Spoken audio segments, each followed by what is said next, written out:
네, 7월 4일 목요일 아침 10시 이제 시작됐습니다. 마켓나우 2부 시작할 시간입니다. 임종윤입니다. 이해랍니다. 코스피가 2,800선을 회복을 했죠. 뉴욕 증시만큼은 아니지만 그래도 힘을 내려는 네. 그런 노력이 보여지고 있는 오늘 증시입니다.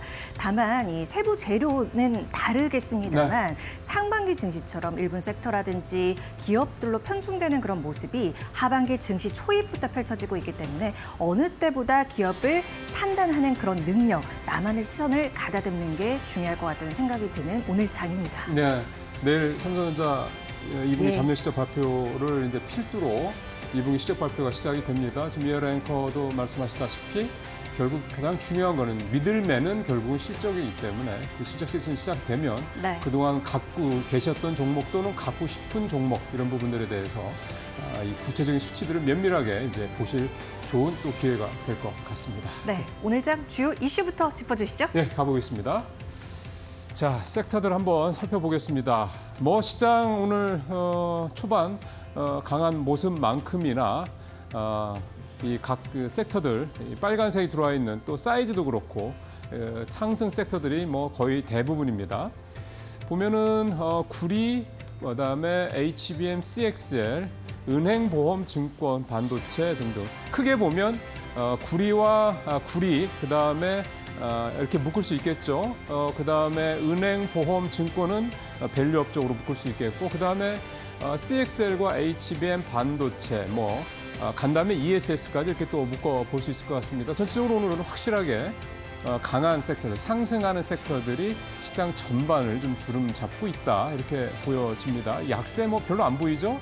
아까보다 제가 처음에 봤을 때는 9시 초반대보다도 약세를 보이는 섹터들도 버블 사이즈가 작아졌습니다. 전선, 그다음에 전력 설비 정도 오늘 좀 눈에 띄네요. 게임도 조금 저 구석에서 좀 보일 듯 말 듯 보일 정도고요. 자, 그러면 오늘 강한 sek터들 좀 묶어서 오늘은 살펴볼 필요가 있을 것 같습니다. 일단 구리부터 먼저 볼까요? 가장 지금 크죠? 구리 기사를 한번 들어가 보면은요. 일단 기사는 2구 산업이 이제 주가가 급등하고 있다. 이렇게 돼 있는 거고, 이건 이제 개별 종목 얘기고, 기사 내용에 들어가 보면 이제 핵심 내용은 이 구리에 대한 이제 시장 수요가 커지고 있는데 공급망이 불확실하다 보니까, 공급망이 아직은 불안정하다 보니까 구리에 대한 어떤 가격 상승세 전망된다. 이런 내용이 되는 건데요. 좀 살펴보면 잘 아시는 것처럼 AI 열풍 때문에 이제 전력에 대한 그 어떤 변수 굉장히 크게 작용했다는 건 잘 아시죠? 근데 이제 전력이라는 게 만들어지고 그거를 이동하고 이런 과정에서 당연히 구리 수요가 가장 많이 또 들어갈 수밖에 없습니다. 에너지 저장 장치를 비롯해서 전기차는 마찬가지인데, 그러다 보니까 이 구리의 가격도 지금 톤당 현재는 9,000달러대 후반인데 이제 하반기로 가면 갈수록 뒤로 가면 갈수록 10,000달러대를 다시 돌파할 가능성이 높아진다라는 내용이죠. 핵심 내용이 되겠습니다.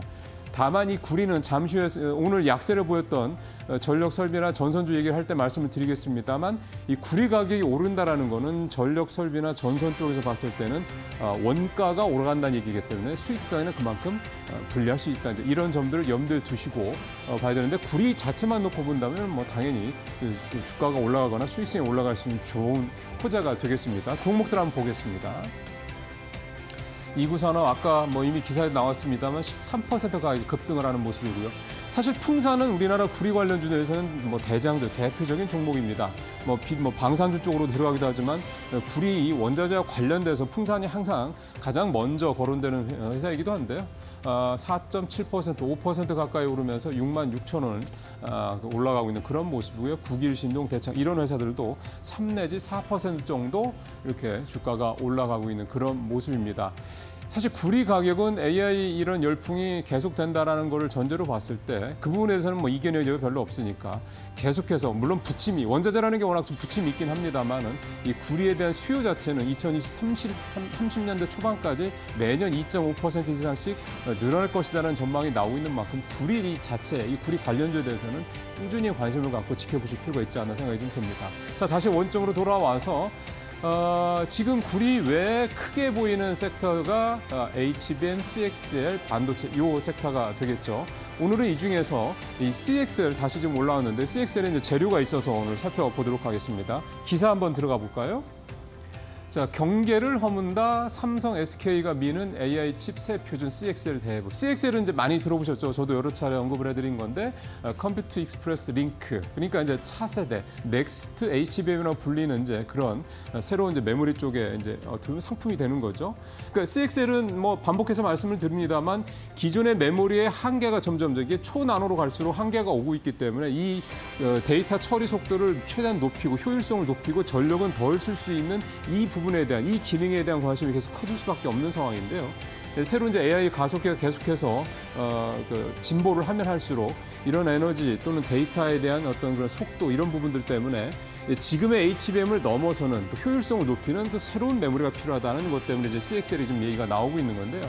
이 CXL이 이제 좀 초창기고 아직은 표준이 되어 있는 게 없습니다. 그러다 보니까 삼성과 SK 하이닉스가 주도가 돼서 이 CXL의 표준을 우리 쪽에 유리하게 만들어 오자. 이제 이런 작업들이 이제 시작이 됐다라는 게 이제 오늘 이 기사의 핵심 내용이 되겠습니다.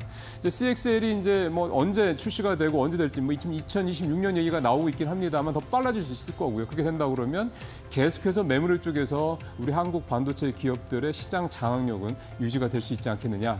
특히 이제 이 부분은 HBM과 달리 HBM 같은 경우는 지금 사실은 마이크론 테크놀로지가 계속해서 치고 들어오는 그런 상황이긴 한 반면에 이 CXL은 아직은 삼성전자와 SK 하이닉스가 앞서 나가 있는 그런 기술이기 때문에 조금 더 우리의 시장 장악력을 키울 수 있다. 이런 점에서 뭐 되게 긍정적으로 볼 수 있는 그런 대목이라고 볼 수가 있겠습니다. 자, 종목 보겠습니다. 네, 네오셈, YC, 오픈 엣지 테크놀로지, 오킨스전자, 코리아 서키트. 그러니까 CXL 관련해서 이미 기술 개발을 했거나 투자를 하고 있다라고 이제 거론이 되고 있는 회사들이 이제 CXL 관련주로 이렇게 늘 얘기가 나오고 있죠. 네오셈도 7% 넘게, YC도 6% 넘게 이렇게 좀 주가가 올라가는 모습입니다.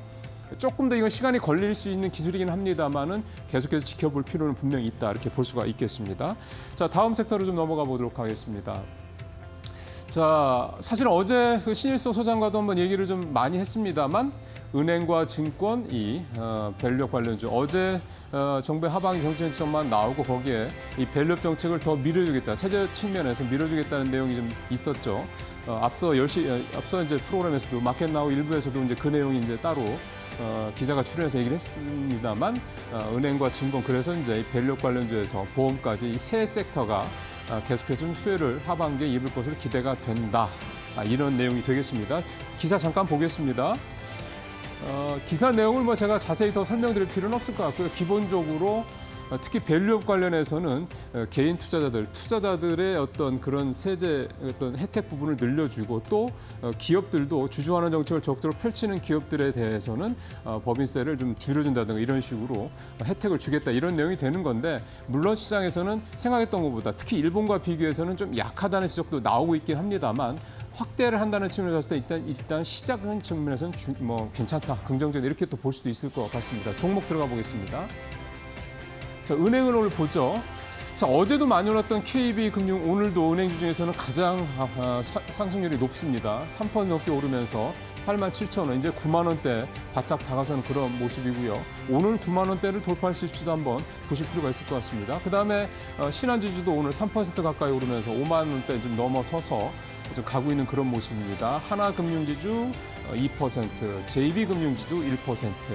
신일성 소장과 얘기할 때 특히 이제 JB금융지주, 그다음에 메리지금융지주 이런 회사들이 어떻게 보면 이제 안에 다 담고 있죠. 보험, 은행, 뭐 증권 다 담고 있기 때문에 뭐 JB는 아닙니다만 이렇게 좀 다 골고루 담고 있는 종합금융지주사들 중심으로 조금 더 관심 있게 볼 필요가 있다. 이런 얘기도 좀 참고해서 보시면 될 것 같습니다.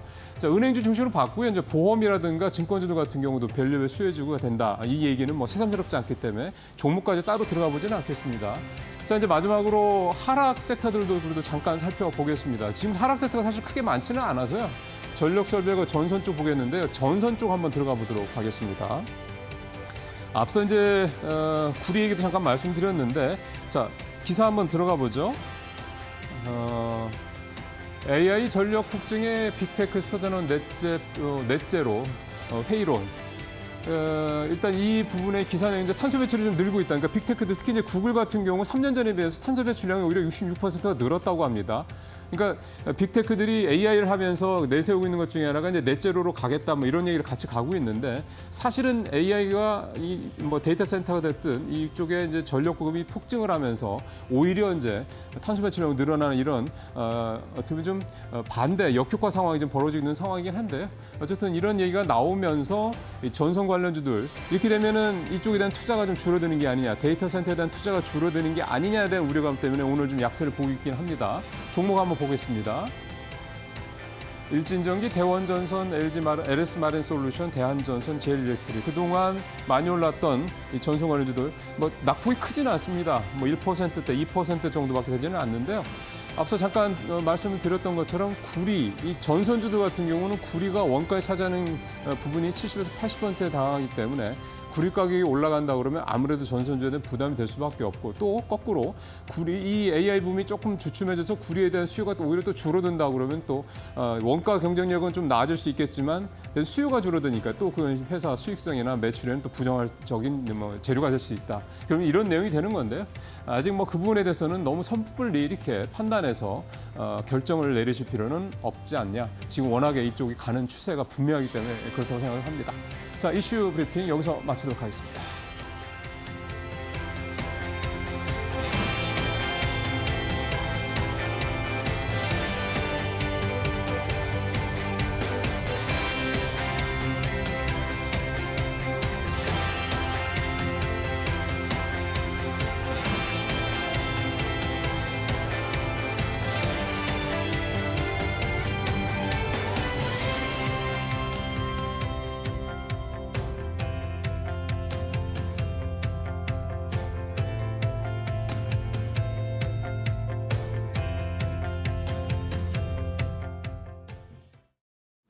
종목 얘기로 이어가 보겠습니다. 이데일리온 김한철 파트너와 함께합니다. 안녕하세요. 안녕하세요. 네, 일단 우리 어떤 섹터부터 짚어볼까요?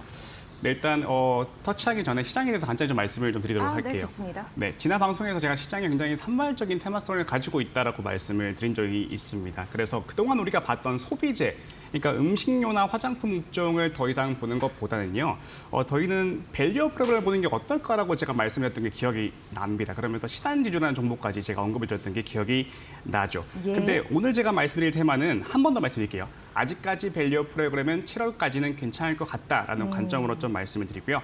제가 지금부터 5분간 말씀드릴 테마는 밸류 프로그램 관련입니다.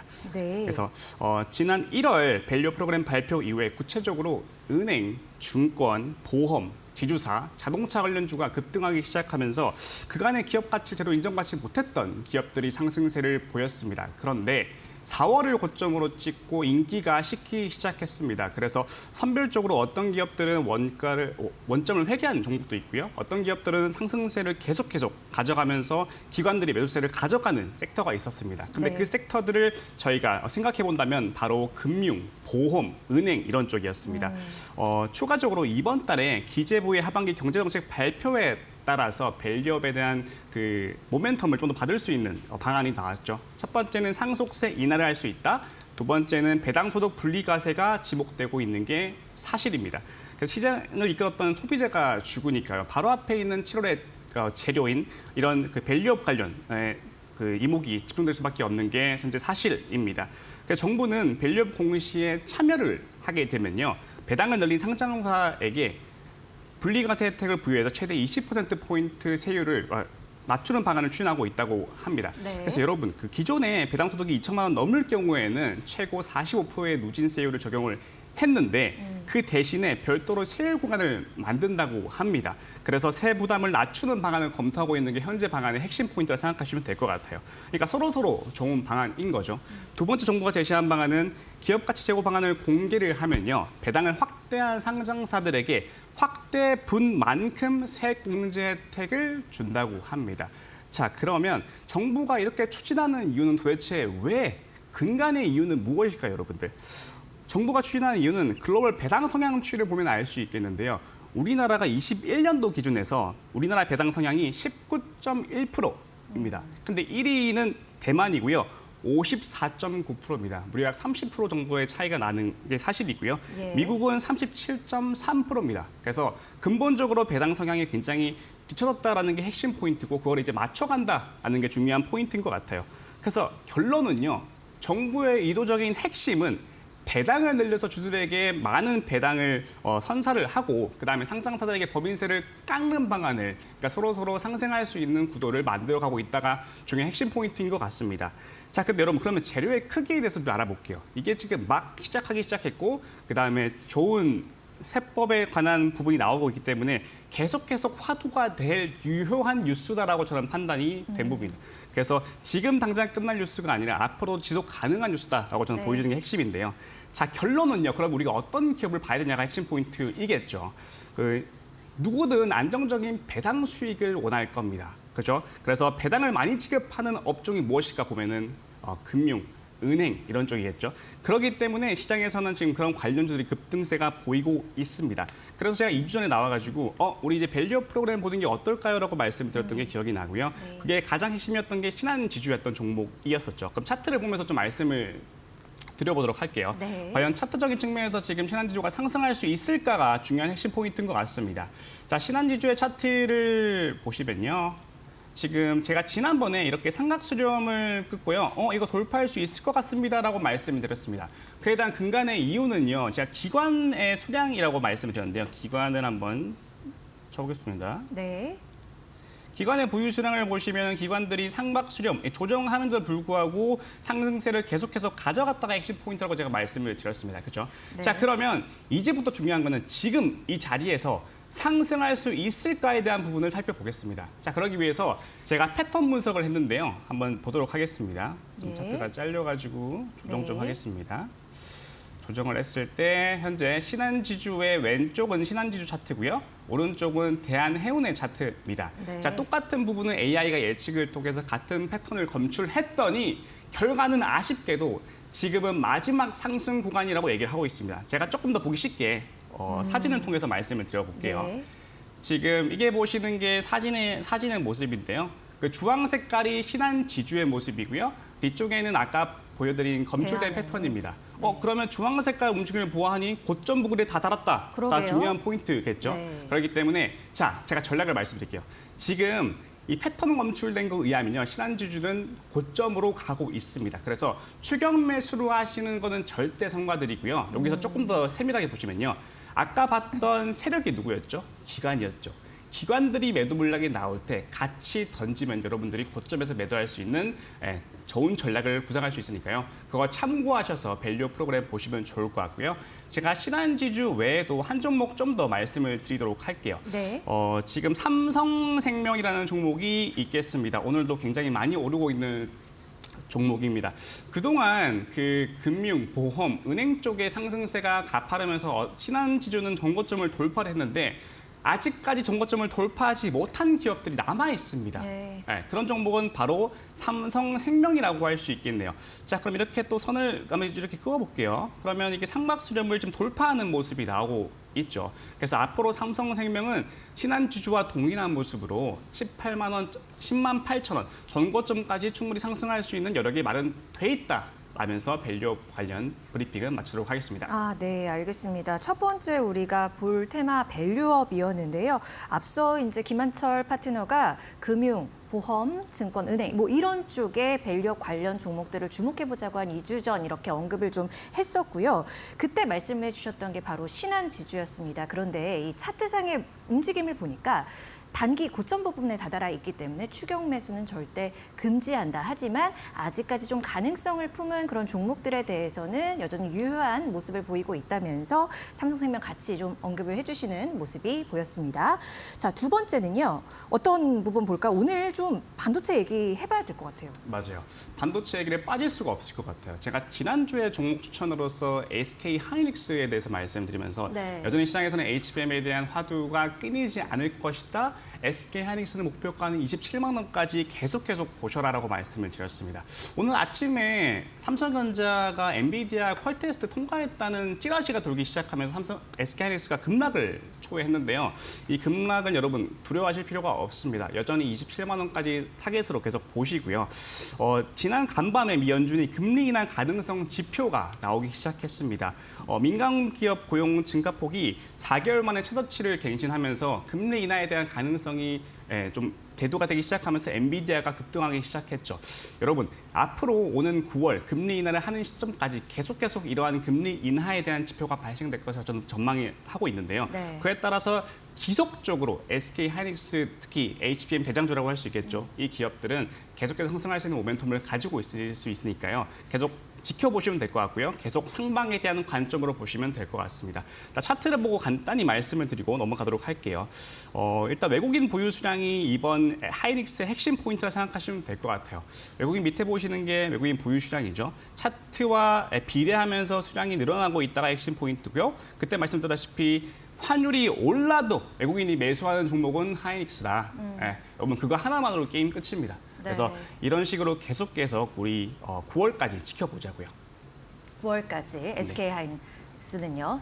삼성전자는 어떻습니까? 삼성전자는 좀 많이 아쉬워요. 제가 지난번에 공급처에 대한 말씀을 드렸는데 하이닉스는 엔비디아의 HBM3와 3 1위 공급을 했지만 삼성전자는 그러지 못했습니다. 그런 부분에서 공급처가 핵심이기 때문에 여러분 SK 하이닉스를 삼성전자보다 더 우선시 보시는 게 저는 추천을 드리겠습니다. 아, 네, 알겠습니다. 혹시 HBM 관련해서 또 다시 언급 주실 부분이 있을까요, 추가적으로?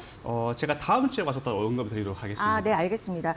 일단 오늘 장에서 SK하이닉스가 한 3%, 4%대 약세 움직임을 좀 보이다가 이 삼성전자 쪽에서 그 HBM 관련 엔비디아 퀄테스트 통과 아직까지 이제 확인된 부분이 없다라고 얘기를 해주면서 낙폭을 줄이는 움직임을 보여주고는 있습니다. 1.27% 하락하면서 SK하이닉스가 23만 3천 원 선 지나가고 있다는 점 같이 확인을 하시면 좋을 것 같습니다.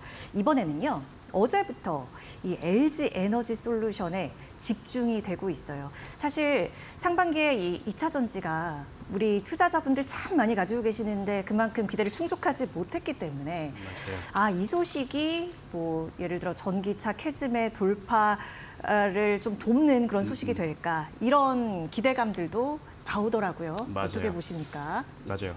말씀하신 이제 캐즘 구간이 핵심일 것 같습니다. 일단은 여러분들 2차전지가 언제 바닥을 잡냐에 대한 고민을 굉장히 많이 하실 것 같고요. 여러분들이 가장 힘들어하는 포트 중에 하나일 것 같아요. 솔직히 바닥이 언제일 만큼 계속 하락하고 언제 올라가냐 하는 의문이 강하실 것 같은데 오늘 올 시점으로 해서 제가 이제는 좀 다르게 보셔도 된다라는 말씀을 일단은 그런가요? 선언을 하고 가도록 하겠습니다. 네. 여러분 전기차 업종 관련한 뉴스들이 글로벌적으로와 기업 단으로 굉장히 좋은 모멘텀들이 계속 발생이 되고 있는 시점이 현 7월 달의 시점이라 생각하시면 될 것 같아요. 크게 세 가지입니다. 첫째, 글로벌 국가들이 중국산 전기차를 대상으로 관세를 부과하기 시작해서 우리나라 기업들이 반사이익을 얻을 수 있는 모멘텀을 가지고 있다가 핵심 포인트라 생각하시면 될 것 같아요. 현재 일단 미국, 유럽 등 글로벌적으로 중고차 전기차에 대한 관세 인상을 발표하고 있는 게 사실입니다. 미국은 이미 중국 전기차에 대한 관세를 기존 25%에서 100%까지 늘렸고요. 유럽연합도 최고 38%의 관세를 부과하겠다고 선언을 했습니다. 그래서 당장 오늘부터 적용을 할 거라고 하는데 한번 어떻게 진행하는지 한번 보시는 게 좋을 것 같아요. 네. 그래서 이러한 결정의 이유는 뭐냐면요. 중국의 보조금이 너무 막강해서 중국산의 전기차들의 값이 너무 싸졌습니다. 그렇기 때문에 이 생태계 교란을 한다는 명목이 있기 때문에 지금 글로벌적으로 관세를 인상을 하고 있는 게 핵심 포인트라 생각하시면 될 것 같아요. 추가적으로 글로벌 전기차 판매량 추이만 봐도 알 수 있겠는데요. 그 BYD 판매량이 1,340만 대를 작년에 팔았습니다. 그런데 미국 전역에서 판매량이 1,190만 대에 그쳤습니다. 네. 그 정도로 차이가 좀 심하다고 생각하시면 될 것 같아요. 그래서 이걸 보고 있는 국가들은 당연히 가만히 있을 수가 없겠죠. 이게 첫 번째 포인트라고 생각하시면 될 것 같고요. 두 번째 포인트는 테슬라의 인도치 예상치 상회입니다. 여러분, 테슬라가 시장 예상치를 웃도는 2분기 인도량을 좀 발표를 했는데요. 이를 통해서 지금 주가가 40% 넘게 상승하고 있는 게 사실입니다. 여러분, 전기차 업체는 그간 우리가 얘기하는 캐즘 국면에 들었습니다. 캐즘은 일시적인 수요 정체라는 의미를 가지고 있고요. 쉽게 얘기하면은 얼리 어답터, 테슬라가 너무 좋다라고 한 그 처음의 수요가 향후 1년 뒤의 수요가 똑같지 않다는 겁니다. 그러면 공급은 더 많아지겠죠. 그래서 공급 과잉이라는 의미를 가지고 있는데 이럴 때는 공급 과잉이기 때문에 재고는 쌓이고 가격은 낮춰가지고 어떻게든 팔려고 하는 움직임이 테슬라에서 보였었죠.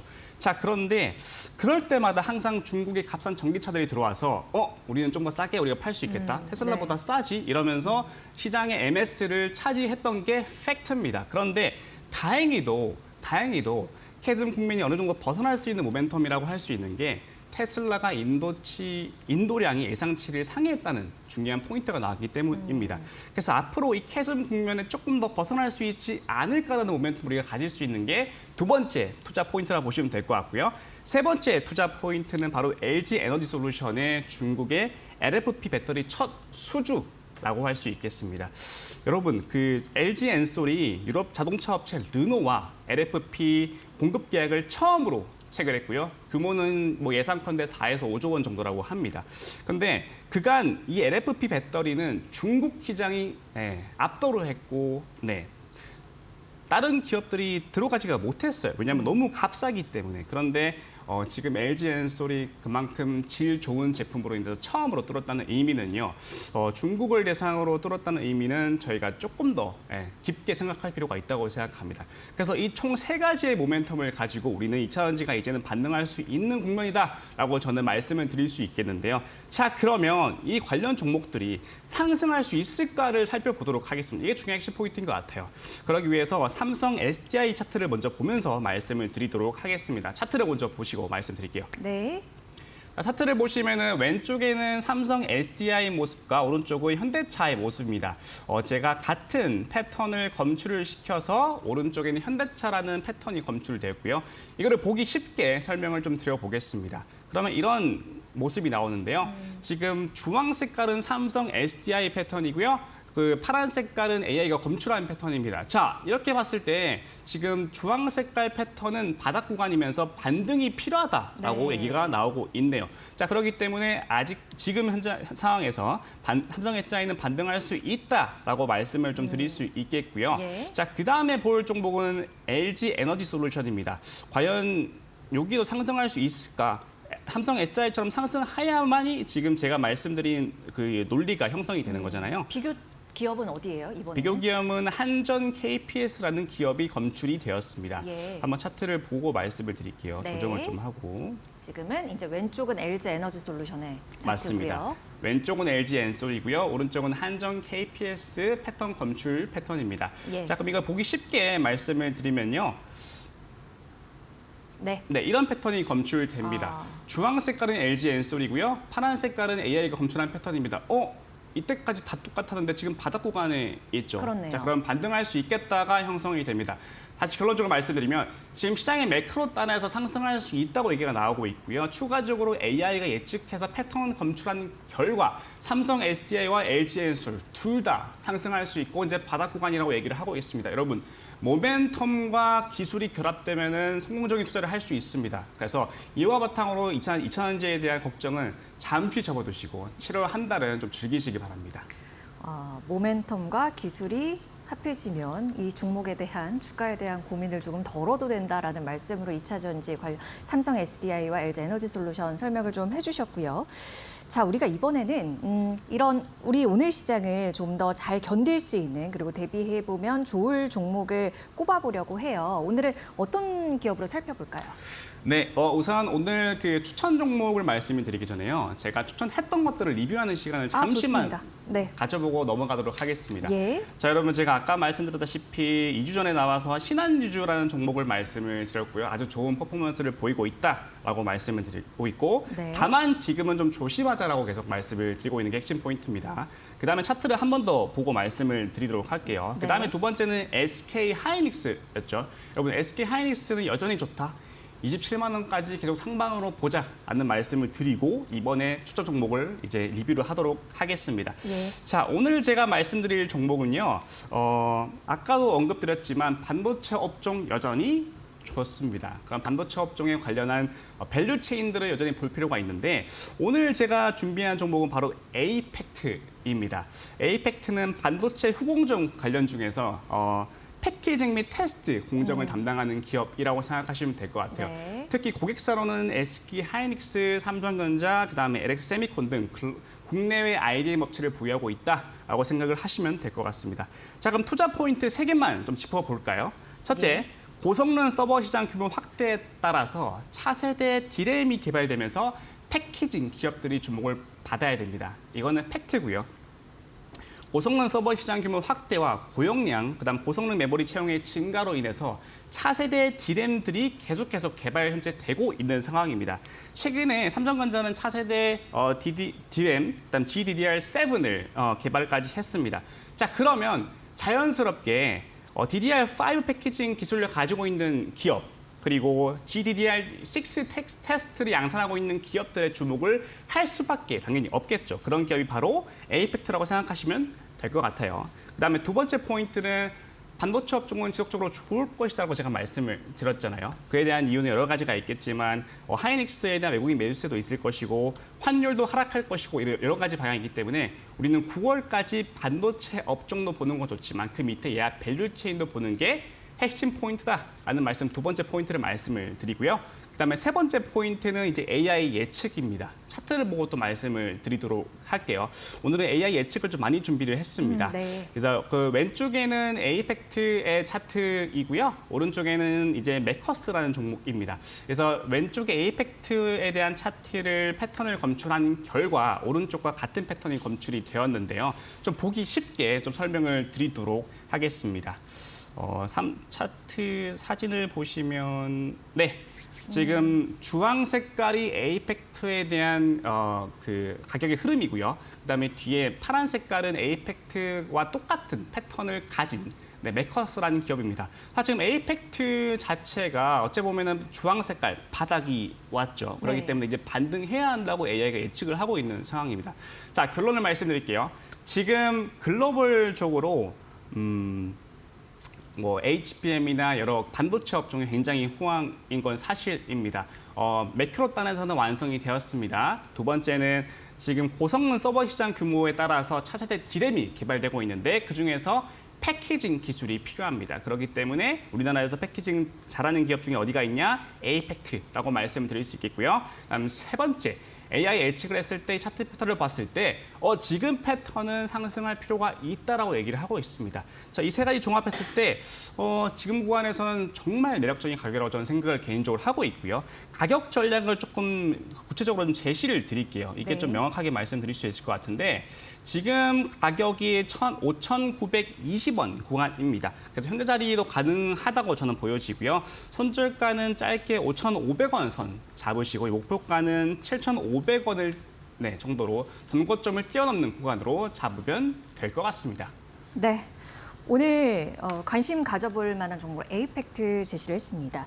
반도체 사이클적으로도 좀 좋은 흐름을 보이고 있고 또 고성능 서버 시장 규모가 커지면 커질수록 이 차세대 D램 개발의 패키징 기업을 주목해 볼 수 있는 때다. 그런 면에서 또 기술적인 흐름에서도 좋은 모습을 보여주고 있다는 것을 또 확인을 해주셨습니다. 에이펙트 같이 살펴볼 수 있었습니다. 오늘은 김한철 파트너와 함께했습니다. 고맙습니다. 감사합니다.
예, 이데일리 편집국 기자와 함께 시장에 특히 자본시장 관련된 주요 이슈들 또 정책 관련된 내용을 살펴보는 시간입니다. 매주 목요일 날에는 이데일리 정책팀의 최은길 팀장과 함께 정책 사이드 쪽에서 돌아가는 얘기들을 좀 뎁스 있게 좀 살펴보고 있습니다. 자, 어서 오십시오, 최 기자님. 예, 안녕하십니까.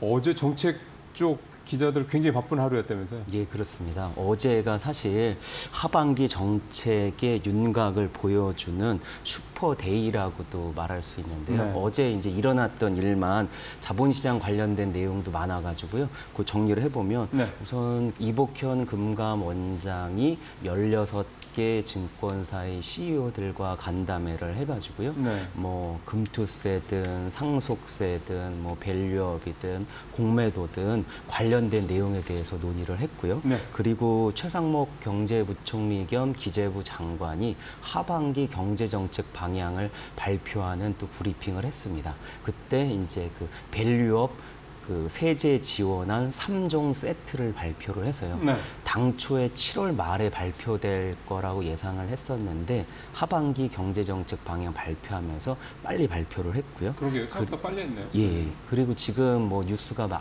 많이 쏟아지고 있는 게 그 금융위원장 그 후보자의 김병환 그 기재부 1차관이 그 내정됐고 네. 이제 조만간 오늘 중으로 아마 이제 그 인선 발표가 날 전망인데요. 네. 오늘 방송 들어오기 전에 제가 이제 그 전화 인터뷰를 했는데 아, 그래요? 네. 예. 뭐라 그래요?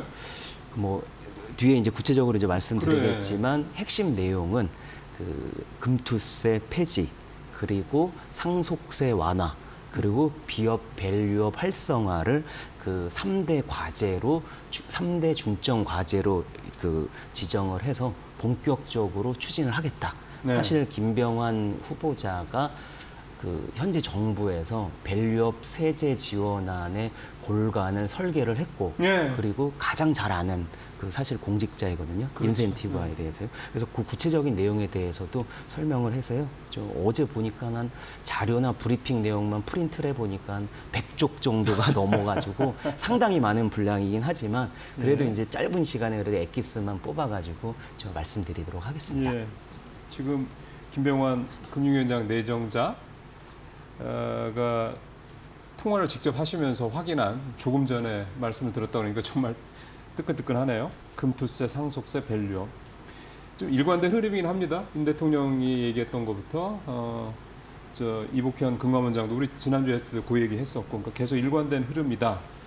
이 내용들을 지금부터 좀 하나씩 풀어 가보도록 하겠습니다. 왜냐하면 현재 여소야대 국면에서는 어느 하나 만만한 것들이 아니어서 실질적으로 이게 얼마나 현실화될 수 있는지 여부에 대한 부분을 이제 최 기자님과 직접 한번 얘기를 좀 나눠보죠. 먼저 금투세 아무래도 투자자분들 제일 관심이 많으신 부분이고 시장에서도 제일 관심이 많기 때문에 금투세 얘기부터 좀 해보는데 어제 그러니까 이복현 원장이 증권사 16개 증권사 CEO들 대표들이랑 만났다. 예, 그렇습니다. 네. 근데 사실 이게 왜 만났나 이렇게 보니까 원래 정례적으로 이런 그 은행, 증권, 보험 이렇게 이제 업종별로? 정례적인 업종별로 만나는 거니까 이제 네. 7월에 하반기 시작하면서 만나는 것도 있고요. 또 하나는 이복현 원장이 하반기에 그 인사 평가도 하면서 인사를 할 것이다 그거를 이번 주 화요일 날 임원회의 때 밝혔거든요. 그러면서 이제 증권사들의 이제 아마 CEO들한테도 나는 지금 안 나가니까 그 하반기에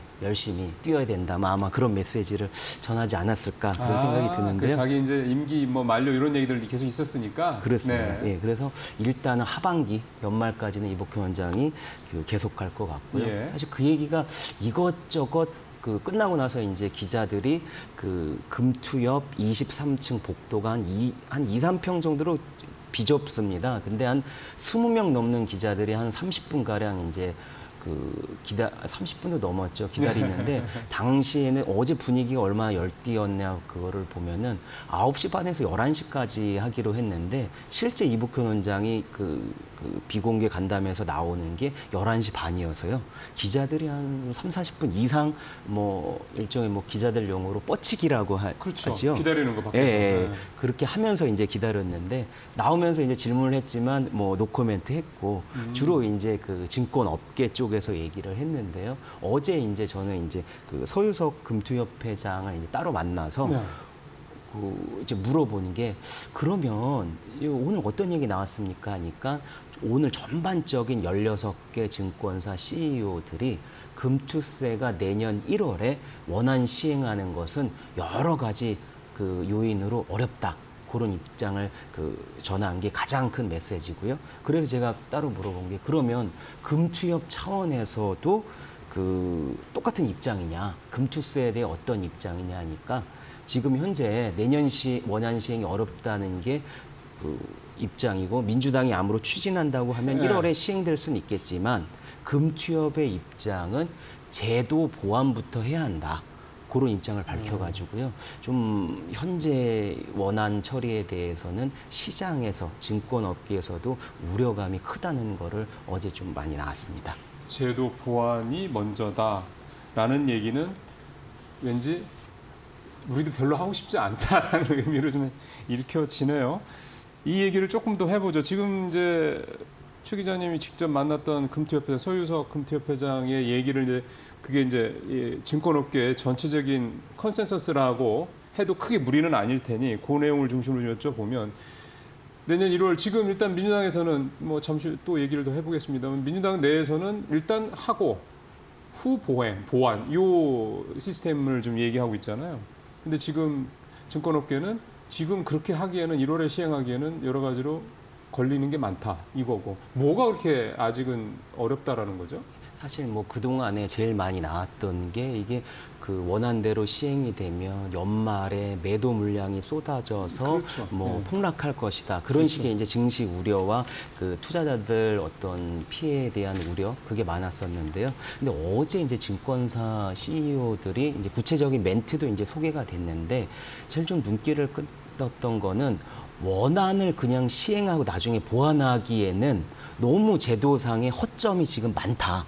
그런 얘기를 했는데 허점이라. 예, 그러니까 구체적으로 그 하나하나씩 말씀드리면 우선 배당 소득이 이제 금투세에서 이제 제외가 돼 있는 상황이라고 합니다. 그러니까 현재 보면은 그 A 대표 같은 경우에는 한 대표가 이거 어떻게 얘기했냐면 금투세에서 이제 배당 소득을 금융투자 소득 그 범위 내에 그러니까 뭐 주식이나 뭐나 이렇게 다 들어갔는데 배당을 통한 소득은 금투세 여기 소득 안에 포함시키지 않는 게 지금 현재 원안이 돼 있기 때문에 네. 이대로 이제 만약에 원안이 처리가 되면 뭐 관련된 뭐 양도차손이나 아니면 손익을 뭐 전체적인 걸 통합해서 상쇄하면서 어떤 상계 처리할 때 좀 애로사항이 많고 실제 그거를 못하게 되는 경우에는 투자자들이 손해를 볼 수 있기 때문에 이런 것에 대해서는 꼼꼼하게 그러니까 배당 소득을 어떻게 포함할지 법제도 논의 상황에서 다시 한번 논의를 해야 된다 그 얘기도 했고요.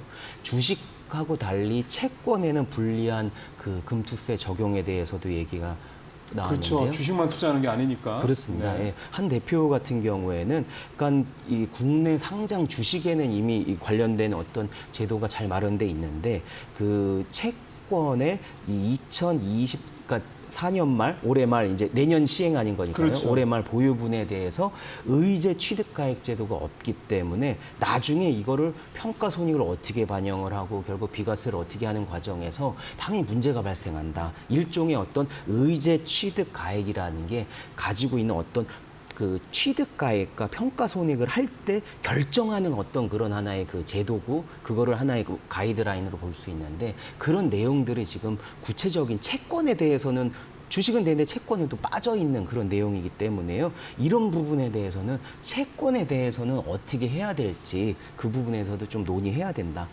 그런 얘기가 예. 나왔습니다.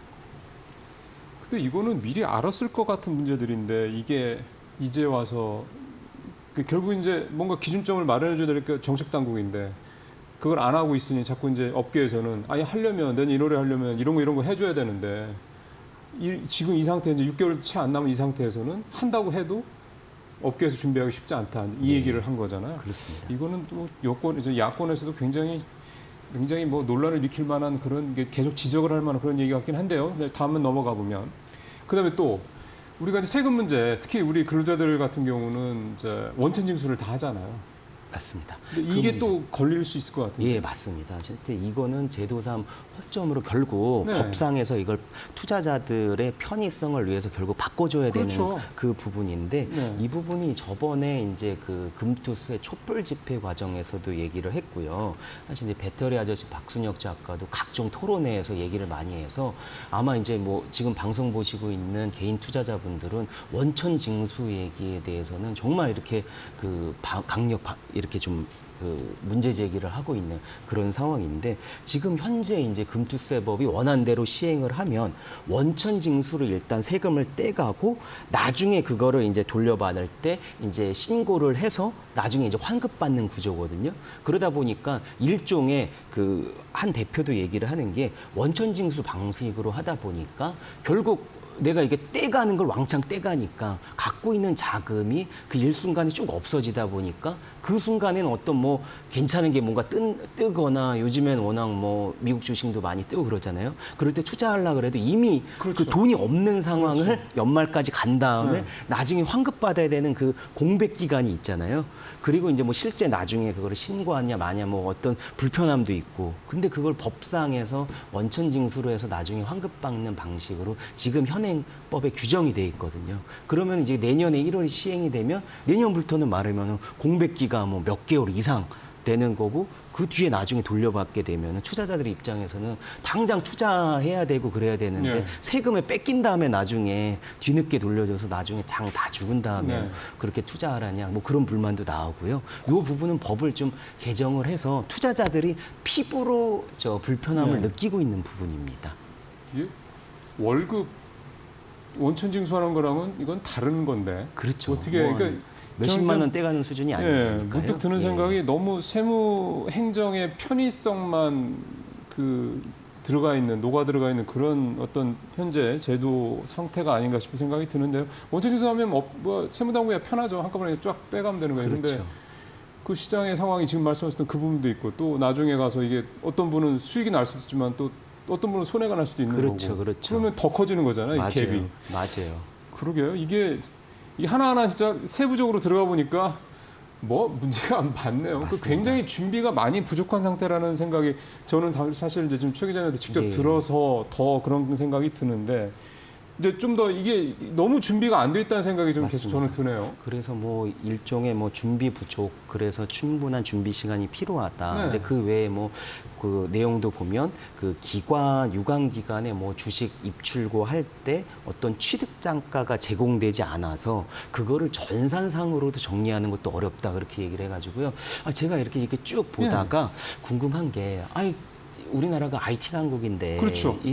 이런 부분도 지금 준비가 안 돼 있나 이렇게 물어보니까 실제 어떤 이런 기관의 취득가액 정보나 관련된 내용도 다 법상으로 이렇게 다 규정돼 있어야 되는데 제도상으로 명확하게 디테일하게 규정이 안 돼 있다 보니까 사실 뭐 기술적으로 하는 거는 얼마 안 걸리죠. 근데 그렇게 괜히 했다가 나중에 이게 또 다시 또 법이 바뀌거나 뭐 어떻게 되면은 다시 또 돈을 들여서 해야 되고 그리고 어떻게 해야 될지 불명확한 뭐 그레이한 부분이 있으니까 업계 입장에서는 선뜻 그 기술적인 어려움보다는 제도의 어떤 모호한 부분 때문에 그러고 있고요. 사실 제가 2000년 그때 이제 기재부에서 그때 6월, 7월에 이걸 발의를 하고 그때서 제가 기재부 출입 기자여가지고요. 그 당시 이제 연말에 왜 이게 통과됐을 때 왜 이렇게 됐는지 제가 보니까 그 당시의 논란은 금투세 논란도 있었지만 그때 그 가장 많이 논란이 됐던 거는 대주주 기준을 3억 원으로 하고 그리고 이 3억 원의 기준이 가족 합산인데 가족 합산이 우리 가족만이 있는 게 아니라 외가 친가의 할머니 할아버지 그리고 뭐 사돈 그 손자까지 다 포함해서 그게 이제 3억 원이 넘으면은 대주주가 되는 예를 들어 이제 삼성전자 주식 다 모아봤는데 3억 원이 되면 이제 내가 대주주가 돼서 세금을 왕창 받는 그게 사실 논란이 돼가지고 그때는 금투세 논란이 지금만큼 그렇게 불거지지 않았고 예. 그러다 보니까 제도의 어떤 디테일한 부분이 결정이 안 되고 처리가 됐습니다. 예. 그러다 보니까 어디 지금 사실 뭐 어떻게 보면은 이거 웃으면 안 되지만 어떻게 이렇게 하고 법안이 처리가 됐나 할 정도로 허점을 하나하나 뜯어보면은 사실 많은 상황입니다. 하고 싶지 않은 거죠, 뭐. 예. 지난주에 사실은 최 기자님 그 얘기했잖아요.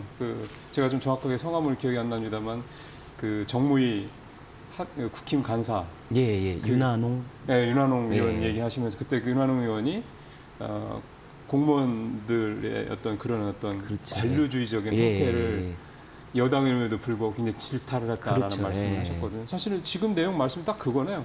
그렇습니다. 그러니까 예. 뭐 결정되기 전에는 우리는 안 움직인다. 이 얘기밖에는 예. 드는 생각이 아니에요. 이게 사실은 2021년도부터 얘기가 나왔던 거면 지금 벌써 3년 가까이 된 거잖아요. 그래서 어제도 참석하신 분이 한 분이 이러더라고요. 제가 너무 답답해가지고 어떻게 이렇게 그러니까. 홀정이 많았냐 하니까는 정말 그 통과되고 유예한 뒤에 관련된 어떤 뭐 정부나 국회 차원의 네. 연구 용역이든 디테일한 네. 제도 설계든 그런 게 사실상 하나도 없었다고 합니다. 그러니까요. 그래서 지금 이제 와가지고 이제 시행하려고 그러니까 뭐 개인 투자자들이 뭐 손실을 본다는 등 뭐 1,400만이 어쩌고 뭐 이런 식의 그러니까 계량적이고 논리적이고 이런 접근이 아니라 그냥 감성에 호소하는 식으로 해서 그냥 얼렁뚱땅 일단 금투세를 뭐 시행하지 않는 쪽으로만 몰아가는 여론몰이만 하고 있으니 이게 공감대가 떨어지는 거죠. 어쨌든 참 이제 6개월도 안 남았는데 시행되고 말고의 문제를 떠나서 참 이렇습니다. 자, 다음 얘기를 해보죠. 밸류업 세제 지원안 결국 이제 나왔습니다. 예, 그렇습니다. 이것도 설왕설래가 좀 있네요. 어쨌든. 예, 그렇습니다. 어제 이제 세 가지 네. 그게 이제 발표가 됐는데 법인세, 배당세, 상속세 상속세. 요 부분인데 이제 법인세 같은 경우에는 이제 밸류업 기업의 법인세액을 이제 공제해 주는 그래서 이제 그러니까 직전 3개년 대비 5% 이상 이제 주주 환원을 하면은 그 5% 초과분에 대해서 그 법인세를 세액 공제해주는 그 부분인데요. 구체적인 디테일한 부분은 7월 말에 세법 개정안 발표 때 나온다고 하고요. 예. 그리고 그 상속세 같은 경우에는 최대 주주 그 할증을 폐지하는 그러니까 그 동안에 이제 기업에서 뭐 세계 최고 수준의 상속세라고 예. 얘기한 게 일종의 이제 프리미엄으로 얼마 경영 프리미엄으로 한 20% 이렇게 붙여주는 게 해서 이제 더 올라갔었는데 그 부분을 아예 없애주고 가업 상속 공제 대상이나 한도를 확대하는 그 내용도 포함이 됐고요. 예. 또 이렇게 어떤 이제 기업들이 이제 그 배당도 많이 하고 주주환원을 많이 하면 그런 이제 기업들의 우리 주주분들이 이제 투자를 하게 되면 배당 소득세가 네. 있잖아요. 현행 이제 배당 소득세 이제 이율이 뭐 일괄세율이 뭐 14%인데 그걸 이제 9%로 세금 부담을 네. 좀 완화해주고 종합과 소득 과세를 하는 경우에도 최고 수준의 이제 최고 세율을 이제 그 직전에는 45%였는데 이거를 이제 25%로 이제 낮추는 그런 방안도 공개가 됐습니다. 이게 사실은 세액 공제를 해준다는 얘기는 따지고 보면 이제 감센 거잖아요. 세금을 그렇습니다. 줄여주는 예. 거니까 사실 이 문제는 또 정치권에서 논란이 있을 수 있는 문제이긴 한데 일단 좀 밸류업이라는 좀 큰 대의를 위해서 기업들이 주주환원 정책을 적극적으로 펼 수 있도록 뭐 꼭 강제는 아니지만 당근책이 필요하다는 차원인 건데 5% 얘기 나와 가지고 뭐 생각했던 것보다 너무 별로다라고 그러니까 수준이 낮다. 그러니까 기대치보다 못 미친다는 얘기도 좀 나오는 것 같고 또 주주환원 정책을 그동안 적극적으로 펼쳐온 기업들한테는 뭐 우리한테는 뭐 메리트가 뭐 딱히 없네 뭐 이런 얘기도 좀 나온다는 것 같고 그렇게 평가가 썩 좋지는 않은 것 같네요. 그러니까 일단은 뭐 어제 공개가 된 거니까 쭉 보긴 봐야 되는데 이제 뭐 말씀 주신 것처럼 이제 두 가지 부분 이제 5% 세액 공제해주는 수준으로 기업들이 이제 주주 환원을 할 것이냐, 적극적으로 그게 할 이제 거냐. 적극적으로 할 거냐, 그게 이제 관건이고요. 두 번째로는 기존에 열심히 이제 그 뭐 배당도 하고 주주 환원을 한 기업 입장에서는 이미 이제 많이 해놓은 상황인데 이걸 다시 이제 올리려고 하면은 오히려 그게 또 쉽지 않거든요. 그럼요. 기존에 안 한 데에서 요 정도 올리면은 거기는 그러니까 늦게 할수록 이게 좋은 거 아니냐, 오히려 먼저 하면 역착을 아니냐 이런 식의 형평성 이제 얘기 나올 수 하죠. 있어서 맞아요. 시장에서의 반응이 어떨지도 그게 이제 실효성 측면에서는 좀 봐야 될 것 같습니다. 맞습니다. 예, 이제 아직 뭐랄까 이제 구체적인 실무안이 나온 건 아니기 때문에 이 부분은 이런 어떤 시장의 반응들을 보고 이제 수정을 좀 하겠죠. 일단 이제 한 걸음 떨어져서 좀 보겠습니다. 지금 국회 상황을 보면 이런 내용에 특히 이제 감세, 특히 상속세 이 할증 이 부분 시장에서 기업들이 원하는 거와 관계없이 어쨌든 이것도 감세가 되는 거고 그다음에 주주환원에 대한 세액공제 역시 감세가 되는 거고 등등등 이런 부분들 야당이 오케이 안 해주면 동의 안 해주면 사실은 법제화가 불가능한 내용들이란 말이죠. 예, 맞습니다. 이게 요 밸류업 3개에 지원하는 그 조특법을 개정을 하거나 아니면 이제 상속세 상증세법을 이제 개정하거나 이제 하기 때문에 다수당인 민주당 입장이 중요한데요. 금투세 폐지도 그렇고요. 이미 이제 시행되는 법이 있는 거를 없애는 거니까 결국 소득세법을 그것도 개정을 해야 되거든요. 근데 이미 좀 진성준 의원 정책위의장이 얘기했듯이 이거는 서민들의 유리 지갑을 오히려 좀 이렇게 뺏어가고 부자 감세하는 거다 이렇게 좀 얘기도 하고 있고 안도걸 민주당 의원이 이제 기재부 2차관 출신인데 최근에 성명 많이 얘기하면서 이런 거는 이제 일단 설익은 부자 감세다 얘기를 했고요. 또 어제 이제 임광현 민주당 의원인데 문재인 정부 때 국세청 차장을 하셨는데요. 이분도 이거는 부자들만을 위한 이제 잔치를 벌이는 거다라고 했기 때문에 이게 이제 국회 상황으로 가는 경우 부자 감세 프레임을 어떻게 넘을 것이냐 그게 아마 관건으로 보입니다. 왜냐하면 민주당에서 얘기하는 것도 금투세에 대상이 되는 사람들이 전체 투자자의 1% 되냐 마냐 이런 얘기를 하고 있다 보니까 그게 과연 1,400만 모든 개인 투자자들을 위한 그런 혜택이 가는 그런 제도냐 이제 이 얘기가 이제 계속 나오는 거죠. 이제 마무리를 좀 슬슬 해 보겠습니다. 사실은 이 감세 얘기의 핵심은 그겁니다. 지금 작년에도 세수 세수 부족분이 50조 넘고 올해도 11조 얘기가 슬슬 얘기가 나오고 있고 하다 보니까 올해도 세수 부족 사태가 또 있을 거다. 사실은 정부가 이렇게 여러 가지 때문에 지원 재정 지출이 늘어나는 상황에서는 불가피함도 있긴 한데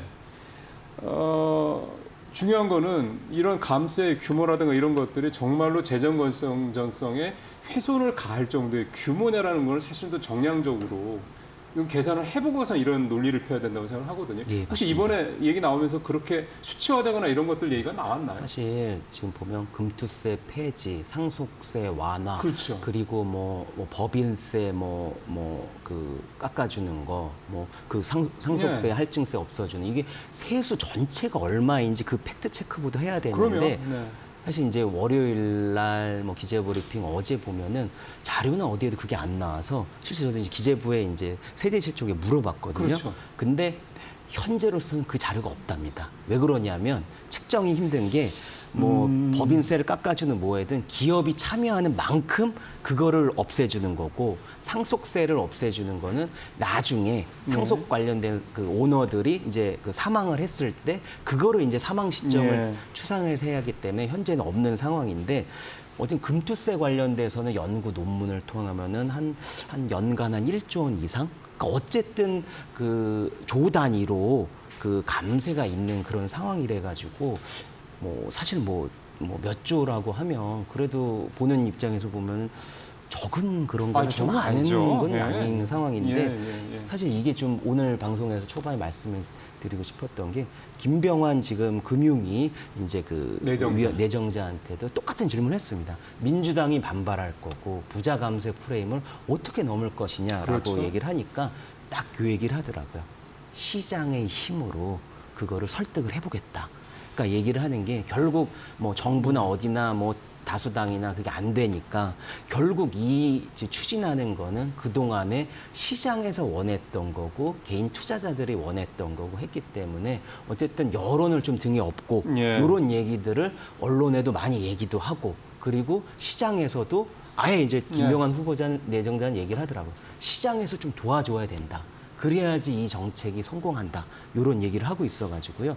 아마 이제 금융위원장 인사청문회가 열리고 하면은 앞으로 이제 다음 달까지 그걸 보면 그 관련된 청문회나 아니면 밸류업 관련된 여론이나 그런 것들이 갑론을박이 아마 본격적으로 아마 본물 터지듯 나올 것으로 보입니다. 김내정자께서 시장의 힘으로 밖에는 사실은 우리가 갖고 있는 무기가 없다라고 얘기를 하는데 왠지 그거를 본인들이 준비 부족으로 그러니까 논리를 못 만들어낸 상태에서 그걸 개인들한테 너네들한테 손해가 갈지도 모르니까 국민들의 힘으로 개인 투자들의 힘으로 이거를 극복하셔야 될지도 모릅니다. 책임을 왠지 떠넘기는 것 같다는 그런 생각도 들긴 하는데요. 일단 지금 오늘 최 기자님 말씀 들어보니까 전체적으로 금투세와 관련돼서는 준비가 너무 정부에서 부족하다. 기업 물론 뭐 증권업계도 뭐 그거에 대해서는 아주 100% 책임을 회피할 수는 없겠지만 정부 증권업계도 이렇게 딱히 원하는 게 아니기 때문에 시장이 좀 위축될 수 있으니까 따로 뭐 자기들이 알아서 적극적으로 또 준비하지도 않았고 그 책임을 정부 탓으로 돌리는 부분도 없잖아 있다. 근데 뭐 어쨌든 이건 가야 될 길이잖아요.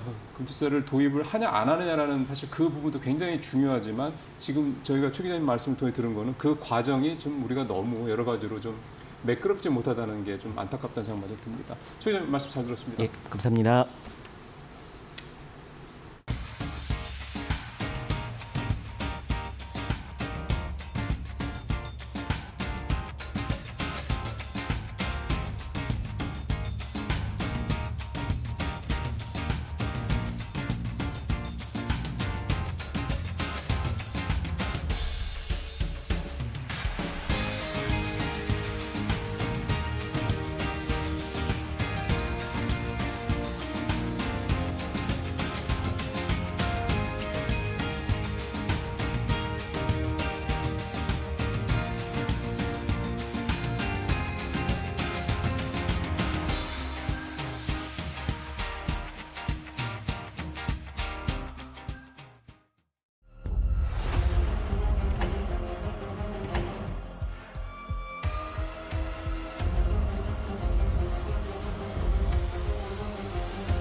안녕하세요. 매드토크 신일섭입니다. 오늘의 주제는 클래시스와 이루다 크로스입니다.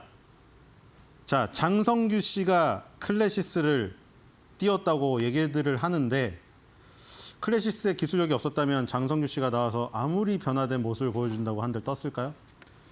어쨌든 슈링크로 이미 유명해졌습니다. 자, 피부과나 성형외과 시술 받으시는 분들 원래 그 전에 슈링크가 없던 시절 기억해 보세요. 단가 자체가 비쌌죠. 하이프의 대명사가 누가 있었죠? 울세라가 있었고 고주파의 대명사가 써마지가 있었죠. 피부과 성형외과가 보면 코디네이터들하고 상담할 때 항상 울세라 써마지를 어떻게 섞느냐. 그래서 울써마지라는 신조어가 탄생됐죠. 근데 울써마지 자체도 비쌉니다.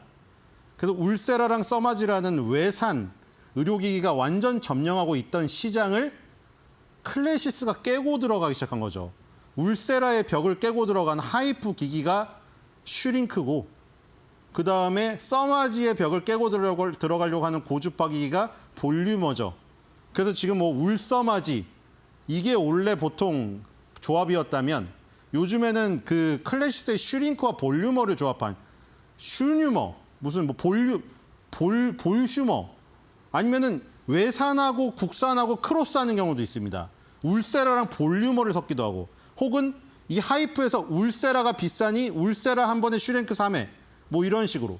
그러니까 그냥 세게 비싼데 아프고 그냥 한 방에 끝내실 분들은 울세라를 하는 거고 한 3번에 나눠서 약하게 할 사람은 슈링크를 하는 거고 혹은 그거 말고도 그냥 여러 가지 기호가 있을 거 아닙니까? 그런 거에 따라 조합을 할 수 있는 피부과, 성형외과, 은우님들의 하나의 선택의 요소가 하나 더 생겼다는 거죠. 선택지가 다양해졌어요. 의사 선생님들이 그걸 섞는 게 능력이죠. 그렇죠? 거기에 따라서 매출이 갈립니다. 아시죠? 잘 쓰시는 의사 선생님들은 똑같은 재료 가지고 자기만의 레시피를 활용해가지고 그걸 어떻게 조합해서 파느냐. 그게 바로 신의 영역이죠. 어쨌든 슈링크 유니버스가 나왔습니다.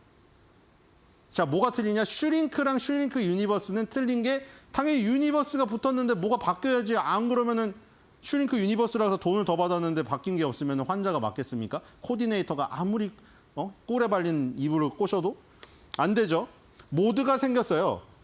노말 모드랑 MP 모드가 있는데 슈링크는 노말 모드만 됩니다. 도트, 점이죠. 우리가 슈링크나 울세라 맞을 때 뭐라고 합니까? 언니 나 어제 300쌍 맞았어. 어제 나 결혼식 있어서 이번에 선 봐가지고 소개팅 있어서 1000샷을 때려 맞았다. 그게 도트로 1000방을 맞은 거예요.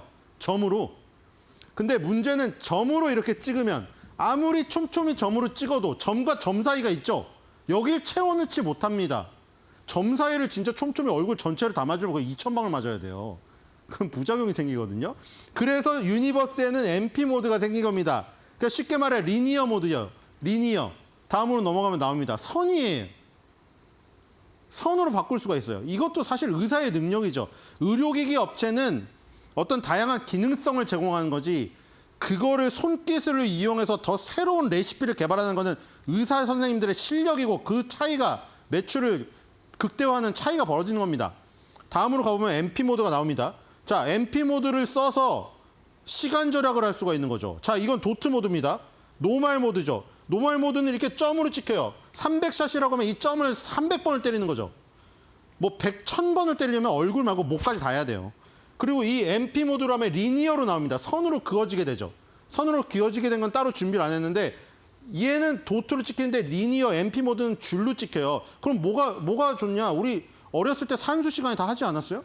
점을 찍고 점과 점을 연결하면 선이 되죠. 근데 한 번에 선을 연결하면 점 10개 찍는 게 빠르겠어요? 선 한 번 긋는 게 빠르겠어요? 당연히 선 한 번 긋는 게 빠르죠. 이게 아프거든요. 그렇기 때문에 선 한 번 그어서 시간을 절약해 주는 게 환자한테도 훨씬 좋은 거죠. 그리고 병원한테도 훨씬 더 좋아요. 이걸 절약할 수가 있거든요. 초음파를.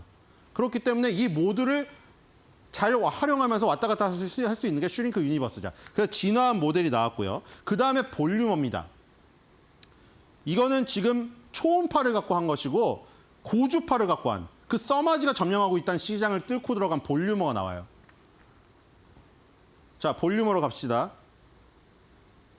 요건 팁들입니다. 팁들이 뭐냐면은 앞에다가 갖다 붙일 수가 있어요.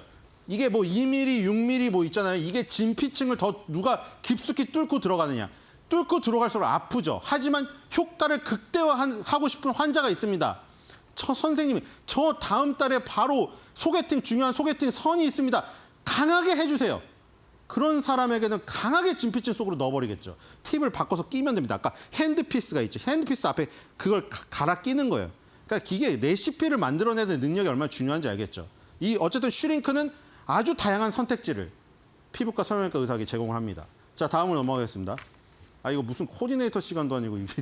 자, 이게 지금 진피층으로 뚫고 들어가는 이 지금 세기입니다. 가장 깊이 들어가는 거죠. 이게 아픈 대신에 효과가 강력해요. 그래서 이런 것들이 소모품이다. 요거는 소모품이에요. 이거를 예를 들어 뭐 1000샷, 2000샷 쓰면은 소모품이어서 갈아 껴야 됩니다. 주문을 해야겠죠. 다 쓰면. 환자가 많을수록 지금 여름 휴가철이잖아요. 풀파티 가려고 지금 이거 난리 났습니다. 지금 울세라 슈링크 만들고 줄 섰어요. 그래서 지금 이런 팁들이 있는 것이다. 또 넘어가겠습니다. 다 팁들이야, 팁들. 다 여러 가지 팁들이고. 또 넘어가겠습니다. 리프팅 팁들이고. 자, 볼륨어입니다. 자, 볼륨어는 고주파예요. 아까 슈링크는 초음파를 이용한 거죠. 하이프라고 고강도 집속 초음파라고 초음파를 완전 집중해서 쏘는 거고 이거는 고주파로 하는 겁니다. 근데 얘네는 모노폴라 고주파. 그리고 전체적으로 클래시스는 다 비침습입니다. 침습이란 건 피부 안으로 들어가는 거거든요. 완전 찌르는 거예요. 예를 들어 필러나 보톡스가 침습이고 얘는 비침습이에요. 고주파도 모노폴라 고주파. 어쨌든 고주파에서 써마지가 점령하고 있던 시장을 국산으로 뚫어 나가는 지금 요 클래시스의 아이템이다. 이렇게 보시면 되겠습니다. 클래시스 대표 아이템이 요 두 가지예요. 다음으로 가겠습니다. 클래시스가 요걸로 다 뚫은 거고. 자, 여기에도 팁들이 있죠. 핸드피스 앞에 달리는 것들이 다 틀립니다. 이것도 더 세게 원하는 환자들에게 적용하는 거예요. 더 세게. 그렇게 보시면 될 것 같고요.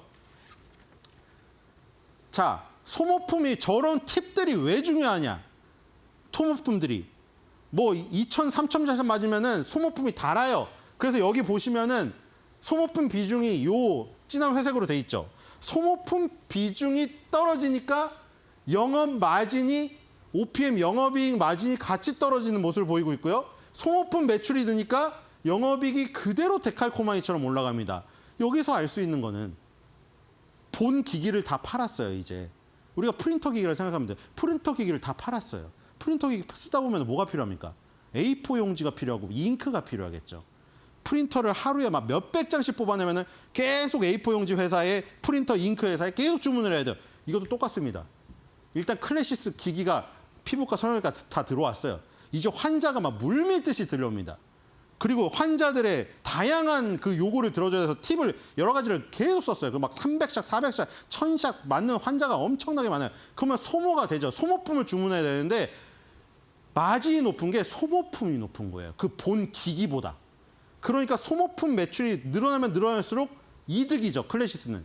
그리고 클래시스는 이미 슈링크 유니버스 볼륨어를 상당 부분 많이 팔아놨기 때문에 이제 그 새로운 기기를 파는 것보다는 거기에 들어가는 소모품 매출이 점점 더 올라가고 있어요. 소모품 매출이 본기기 매출보다 올라간다는 것은 영업이익률이 올라간다는 것이죠. 그렇기 때문에 영업이익률이 지금 어느 정도예요? 55%입니다. 어마어마하죠.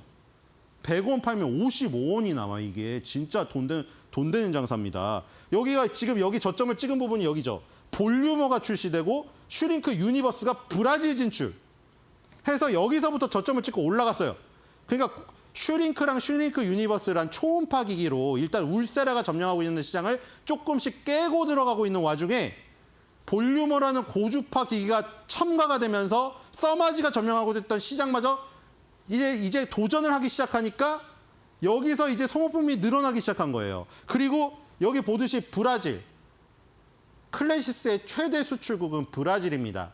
근데 전 세계에서 미국하고 브라질 두 나라가 성형이든 시술이든, 그러니까 성형 수술은 제일 힘든 거죠. 그 다음이 시술이고 제일 아래가 그냥 그 시술도 싫은 사람이 화장하는 거고. 그래서 지금 화장품에서 K뷰티가 의료기기로 불붙기 시작하고 있는 거잖아요. 이게 순차적으로 가는 거예요. 성형수술은 완전 끝단계고. 근데 성형수술이든 성형시술이든 가장 많이 하는 두 나라가 미국하고 브라질입니다. 근데 지금 현재 브라질을 위주로 장사를 하면서 브라질을 기반으로 미국에 도전하고 있어요. 지금 클래시스가. 그리고 이미 많이 팔린 상태이기 때문에 소모품 매출 비중이 늘어나고 있다. 그러니까 아까 전에 팁을 갈아 끼면 많이 갈아 낄수록 얘는 돈이 많이 납니다. 이렇게 보시면 될 것 같습니다. 자, 다음으로 가겠습니다. 자, 클래시스 홈페이지에 딱 들어가면 지금 팝업 창이 딱 뜹니다. 하루 안 보기 그거 안 누르면 계속 떠요. 자, 클래시스 이루다 합병 추진, 선두주자의 공격적 행보 해가지고 이거를 대문짝만하게 해놨습니다. 자, 지금 뭐 우리 상장되어 있는 기업이 비올도 있고 제이시스 메디칼도 있고 이루다도 있고 뭐 많이 있잖아요. 그 이제 클래시스 같은 경우가 이루다를 합병해가지고 몸집을 더 키우려고 하고 있습니다. 근데 뭔가 자기랑 다른 게 있으니까 합병을 하지 않겠습니까? 자, 뭐 때문에 합병을 하나 볼까요? 이루다에 과연 어떤 것을 봤을까요? 자, 이게 이루다의 주요 적입니다. 이루다가 새로 나온 겁니다. 새로 나온 제품인데 요거는 레이저 기기예요.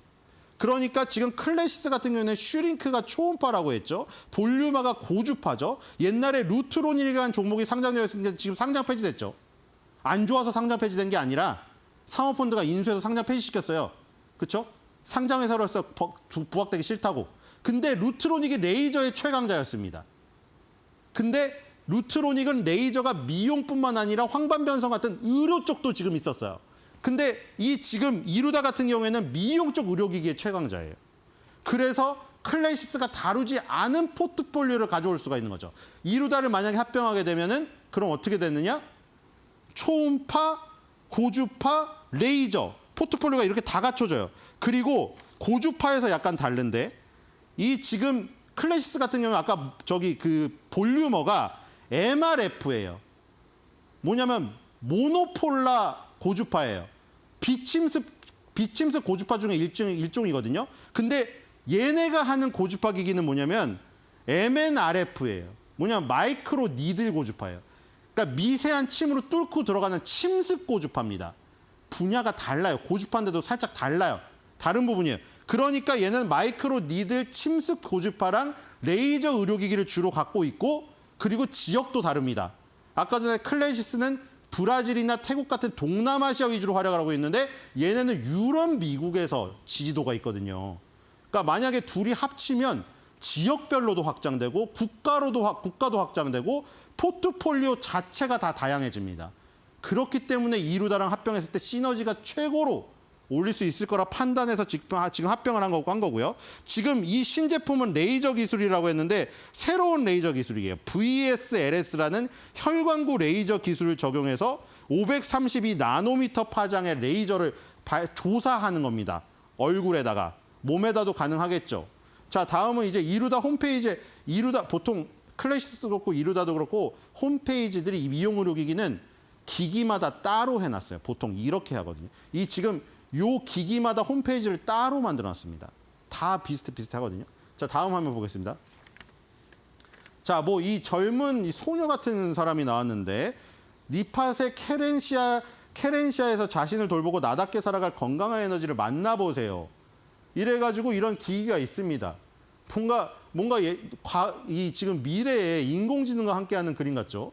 자, 다음을 보겠습니다. 자, 바로 이게 리팟 VSLS라는 새로운 레이저 기술을 이용한 이루다의 레이저 기기입니다. 클래시스가 담당하지 않은 레이저 부분을 이루다가 메꿔주겠죠. 그러면은 이제 이 비침습 부분에 침습은 그 아까 서두에 말씀드린 보톡스나 필러가 대명사라고 했고 비침습 기기에서 대명사인데 기전이 틀린 레이저, 고주파, 초음파 다 할 수가 있는 거죠. 자, 마지막 그림 보겠습니다. 포트폴리오 합쳐놓은 그림 보죠. 이거 보죠. 이루다는 고주파, 레이저, 복합인데 여기서 레이저 부분이 24.3으로 복합과 함께 가장 많죠. 그러니까 저희랑 틀립니다. 클래시스랑 그 점유율이 틀려요. 그래서 굉장히 그 조합이 좋고요. 그 다음에 다 합쳐놓은 그림을 보면은 이 한 그림으로 마무리가 될 수가 있겠죠. 자, 이렇게 되는 겁니다. 클래시스의 슈링크 유니버스, 볼류머, 올핏, 그리고 리핏, 아큐아프, 쿨푸디, 뭐 이런 사이저, 알파, 요런 제품 포트폴리오에 아까 전에 이제 저희가 합쳐지는 거죠. 저희가 합쳐져서 유니버스가 더욱더 넓어지게 된다. 이렇게 보시면 되겠습니다. 자, 클래시스와 이루다의 합병을 굉장히 응원하면서 오타니의 세리머니로 마무리하게 하도록 하겠습니다. 클래시스, 이루다, 퓨전!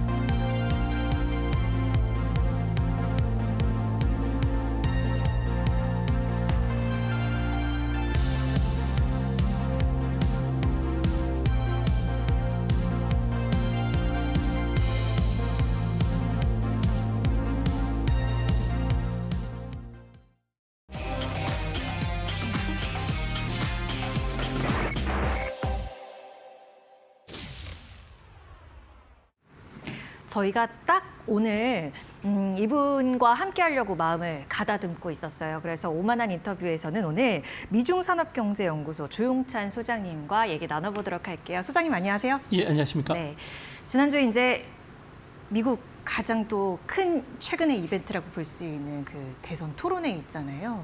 그 내용들을 좀 살펴보면서 기우는 게 맞나? 이런 생각이 좀 들기는 했거든요. 그러면서 바이든 이제 좀 내려놔야 된다. 이런 시선들이 좀 많아지는 것 같아요. 네, 이번 대선 토론회를 지켜봤었는데요. 뭐 불법 이민 문제라든지 뭐 다양한 주제를 다뤘지만 결국 뇌리에 남는 것은 3살 정도밖에 차이가 나지 않는 바이든이 오히려 30살 정도 차가 나는 것처럼 힘도 없고 주요 포인트에서는 되짚기도 못하고 무기력한 모습을 보여줬는데요. 이 때문에 민주당 내에서는 현재 데프콘 1 상황이라고 합니다. 전시 사항에 준하는 위험 사항이라고 하는데요. 이 때문에 민주당 안에서는 후보 교체와 관련된 이야기들이 계속 지금 나오고 있는 중이라고 합니다. 예. 바이든은 가족이라든지 그리고 현재 그 전현직 그 민주당 의원들 사이에서는 여전히 지지를 받고 있기 때문에 사퇴 가능성은 없지만 현재 민주당 안에서는 이번 8월달 시카고 당 내에서는 비프레인을 가동을 해야 된다는 거죠. 소위 사퇴 말- 가능성은 낮지만 예, 가동을 그래서- 해야 된다. 예, 그 가동을 한다는 게 비프레인이라는 것은 예, 예. 바이든 대통령이 후보를 사퇴하고 특정 후보를 지명하는 이런 절차가 있는데요. 이렇게 했을 경우에는 아무래도 현재 가장 유력한 사람은 부대통령하고 그다음에 캘리포니아 주지사인 게빈 네. 뉴섬 정도가 되는데 이들 같은 경우에는 단점은 지명도가 낮다는 점, 네. 미국인들의 호감이 낮다는 점입니다. 이 때문에 그 트럼프하고 경합을 붙더라도 지지율 차가 2에서 한 5% 정도 벌어지기 때문에 네. 뒤집기는 어렵다. 결국은 비프레인의 핵심은 미셸 오바마만이 트럼프하고 경쟁을 붙었을 때 50대 39 정도로 앞서갈 수 있고 그래도 미셸 오바마가 출마하지 않는다면은 현재 오바마 전 대통령을 부통령으로 러닝메이트를 하고 특정 후보를 세우자는 안들이 나오고 있다고 합니다. 이런 결정이 당대회 전까지 빨리 결정이 된다면 민주당은 뒤집기가 가능하겠지만 당대회 때까지 계속 진행이 된다면 트럼프 당선이 거의 확실시되지 않나 이렇게 보여집니다. 그러니까 바이든의 어떠한 최종 결정이 빠르면 빠를수록 민주당에 유리하겠지만 늦어질수록 트럼프의 당선이 좀 더 확실시 되는 그런 분위기로 가고 있다라고 정리를 해주셨습니다. 트럼프 그럼 재선 가능성에 대해서 아무래도 높게 보는 시선들이 더 다수인 것 같기는 한데요. 트럼프가 만약에 공약대로 중국 제품에 대해서는 뭐 60% 관세 매기고 뭐 기타 국가에 대해서는 10% 관세 이렇게 부과하면 우리 경제에 그리고 환율에 미칠 영향은 어떨까? 이걸 우리가 진단을 해봐야 될 것 같거든요. 네, 뭐 트럼프 같은 경우에는 대선에 그 재임이 됐을 경우에는 자신이 꼭 추진하겠다는 아젠다 47을 발표했는데요. 거기에 보면 이제 관세 정책이 포함이 되어 있습니다.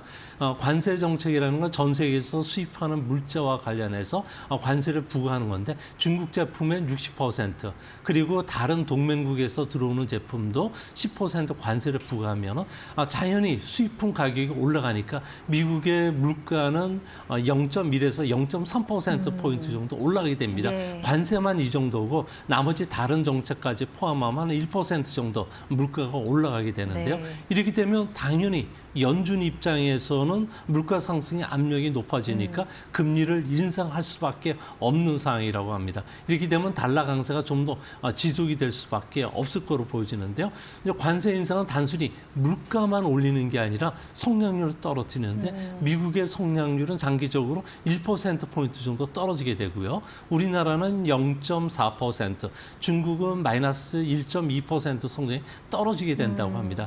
성장률이 워낙 많이 떨어지고 물가 상승 압력이 높다 보니까 집행하는 과정 속에서는 좀 약간 희석이 될 가능성이 크긴 하겠지만 아무래도 중국 제품에 대해서는 앞으로 관세뿐만 아니라 소위 말해서 비관세 장벽이라고 할 수 있는 체국 대우도 이제 해제를 할 것이고요. 이렇게 되면 중국 제품에 대해서 무거운 상계 관세가 부과되고 또 반덤핑 관세가 부과가 되기 때문에 한국 입장에서는 반사 이익을 볼 수 있는 기회도 찾아오지 않을까 보여집니다. 네.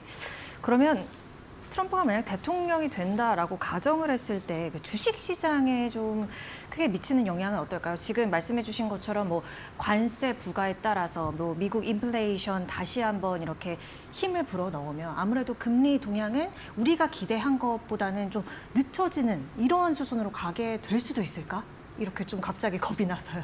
네, 아무래도 가장 중요한 건 이제 그 금리, 환율, 그 주시장이 되는데요. 중요한 것은 한미 금리 차가 이제 계속 확대가 된다면은 우리나라 입장에서는 그 워낙 약세로 좀 작용하지 네. 않을까 보여집니다. 그렇다면 외국인들 입장에서는 국내 주식시장에 본격적으로 투자하는 시기가 조금 더 늦춰질 가능성이 크고요. 또 주식시장이라는 것은 불확실성을 워낙 싫어하기 때문에 네. 대선에 따른 그 결과 여부에 따라서는 아무래도 주식시장의 변동성이 커지지 않을까 보여집니다. 1932년부터 S&P 지수를 연간 평균 그 수익률을 보면은 네. 대선 기간에 한정했을 때에는 6.2% 그리고 대선이 없었던 해는 9.8% 정도 됐었는데요. 네. 최근에 이런 흐름을 보면은 100일간 11월 5일 대선 기간을 전후해서 100일간 주가 흐름을 보면 여름철 주시장 이런 불확실성 때문에 주시장이 상당히 그 조정 국면에 빠졌던 게 예. 대부분입니다. 그리고 나서 대선이 끝나고 나면은 불확실성 확대가 이제 해소가 되면서 주시장이 다시 상승을 했었는데요. 그런 측면에서 보면은 앞으로 2016년, 2020년처럼 대선이 끝난 뒤에 주시장이 크게 오르는 현상들이 나타날 가능성이 크다는 점에서 주시장과 관련해서 타이밍만 잘 잡으면은 이번에 큰 그 수익을 거둘 수 있는 기회도 이번에 찾아오지 않을까 보여집니다. 네. 오히려 시장 타이밍만 좀 잘 잡으면 좋은 투자 성과를 기대해 볼 수 있는 국면에 진입해 있다라고 말씀을 해주셨습니다. 그럼 지금처럼 이렇게 미국 행정부 정권 교체가 좀 가시화될 때 주식 투자자 입장에서는 어느 정보를 취하고 또 어느 정보는 그냥 좀 멀리하고 이런 걸 고민을 합니다. 어떤 부분, 어떤 조언을 해주시겠어요? 네, 주식 투자자 입장에서는 꼭 지켜야 될 규칙이 있습니다. 네. 정책 10년과 달리 주식 시장에 대한 투자 판단은 별개라는 겁니다.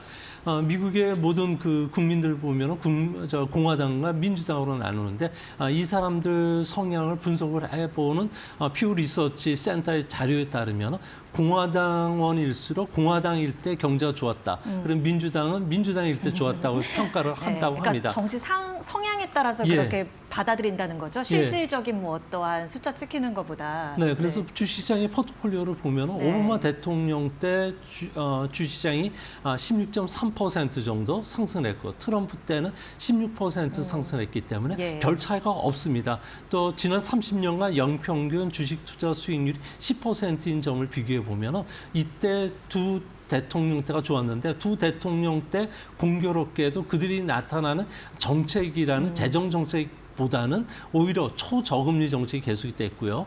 달러 약세 정책이 됐고 세금 감면에 대한 것이 펀더멘탈이 변하면서 주시장이 좋았기 때문에 이번에도 지지하지 않는 정당이 그 대선이 됐다고 하더라도 가장 중요한 거는 그 경제 펀더멘털이 어떻게 변하느냐에 따라서 주시장의 양상도 크게 달라지기 때문에 뭐 투자할 때 이런 것을 참조해 주시는 게 바람직하지 않나 이렇게 보여집니다.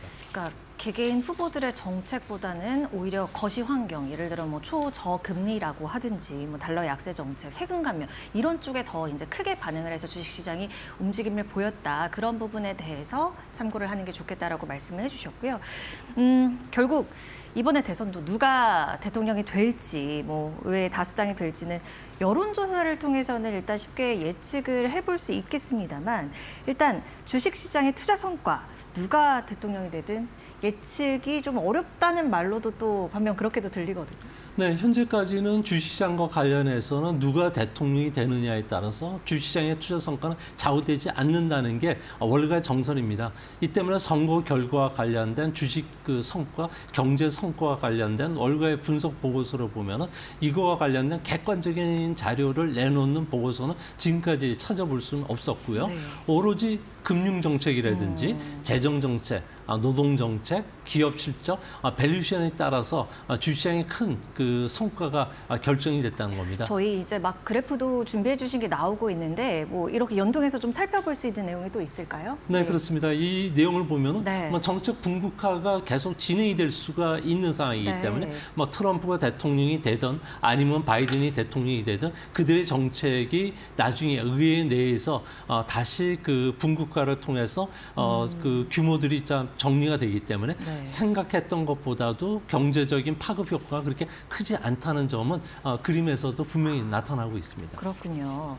그 예를 들어 이제 어떤 정책을 내놓아도 그 어쨌든 뭐 다수 의회의 그 벽을 넘기는 사실 쉽지 않기 때문에 뭐 수정 법안이라든지 이런 부분으로 정책이 조금 유연화되는 조금 그런 경향도 좀 있는 것 같더라고요. 네, 아무래도 의회 같은 경우에는 그 네. 법원과 관련된 예산 집행의 결정 권한이 있기 때문에 이들을 설득하는 과정에서 정책안들이 조금씩 변질하고요. 또 수정을 거치게 되고 긴 기간에 걸쳐서 법안이 만들어지기 때문에 대통령의 공약이 그대로 실천되진 사례는 거의 없다고 합니다. 그래서 이거와 관련돼서 현재 오바마 대통령 세입세출 법안이 인플레이션 법안으로 변환이 되고 그 과정에서 규모가 크게 축소됐듯이 트럼프의 그 대중국 그리고 우리나라에 대한 관세 정책도 크게 바뀔 가능성이 있기 때문에 아무래도 트럼프의 현재 공약에 너무 민감해 하실 필요는 없지 않나 이렇게 보입니다. 그러니까 수정과 수정을 거치면서 이제 타협안으로 그러한 법안들이 결국에 시행이 되기도 하고 이런 말씀을 해주셨고요. 그렇다면 이 시점에서 트럼프의 경제 공약을 미국 쪽에서는 어떻게 바라보고 있을까 좀 정리해 주세요.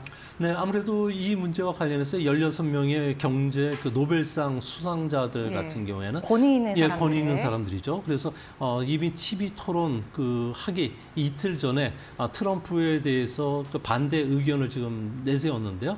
아무래도 경제학자들 같은 경우에는 트럼프 공약의 재정 정책이 좀 무책임하게 진행이 되고 있기 때문에 인플레이션을 가속화시킬 수밖에 없다는 점을 강조를 했고요. 예. 또 모든 수입품의 10% 관세, 중국 수입품의 60% 관세를 부과한다면 수입품이 가격에 전가되면서 결국은 소비자들의 부담으로 네, 작용할 그렇죠. 수밖에 없다는 점.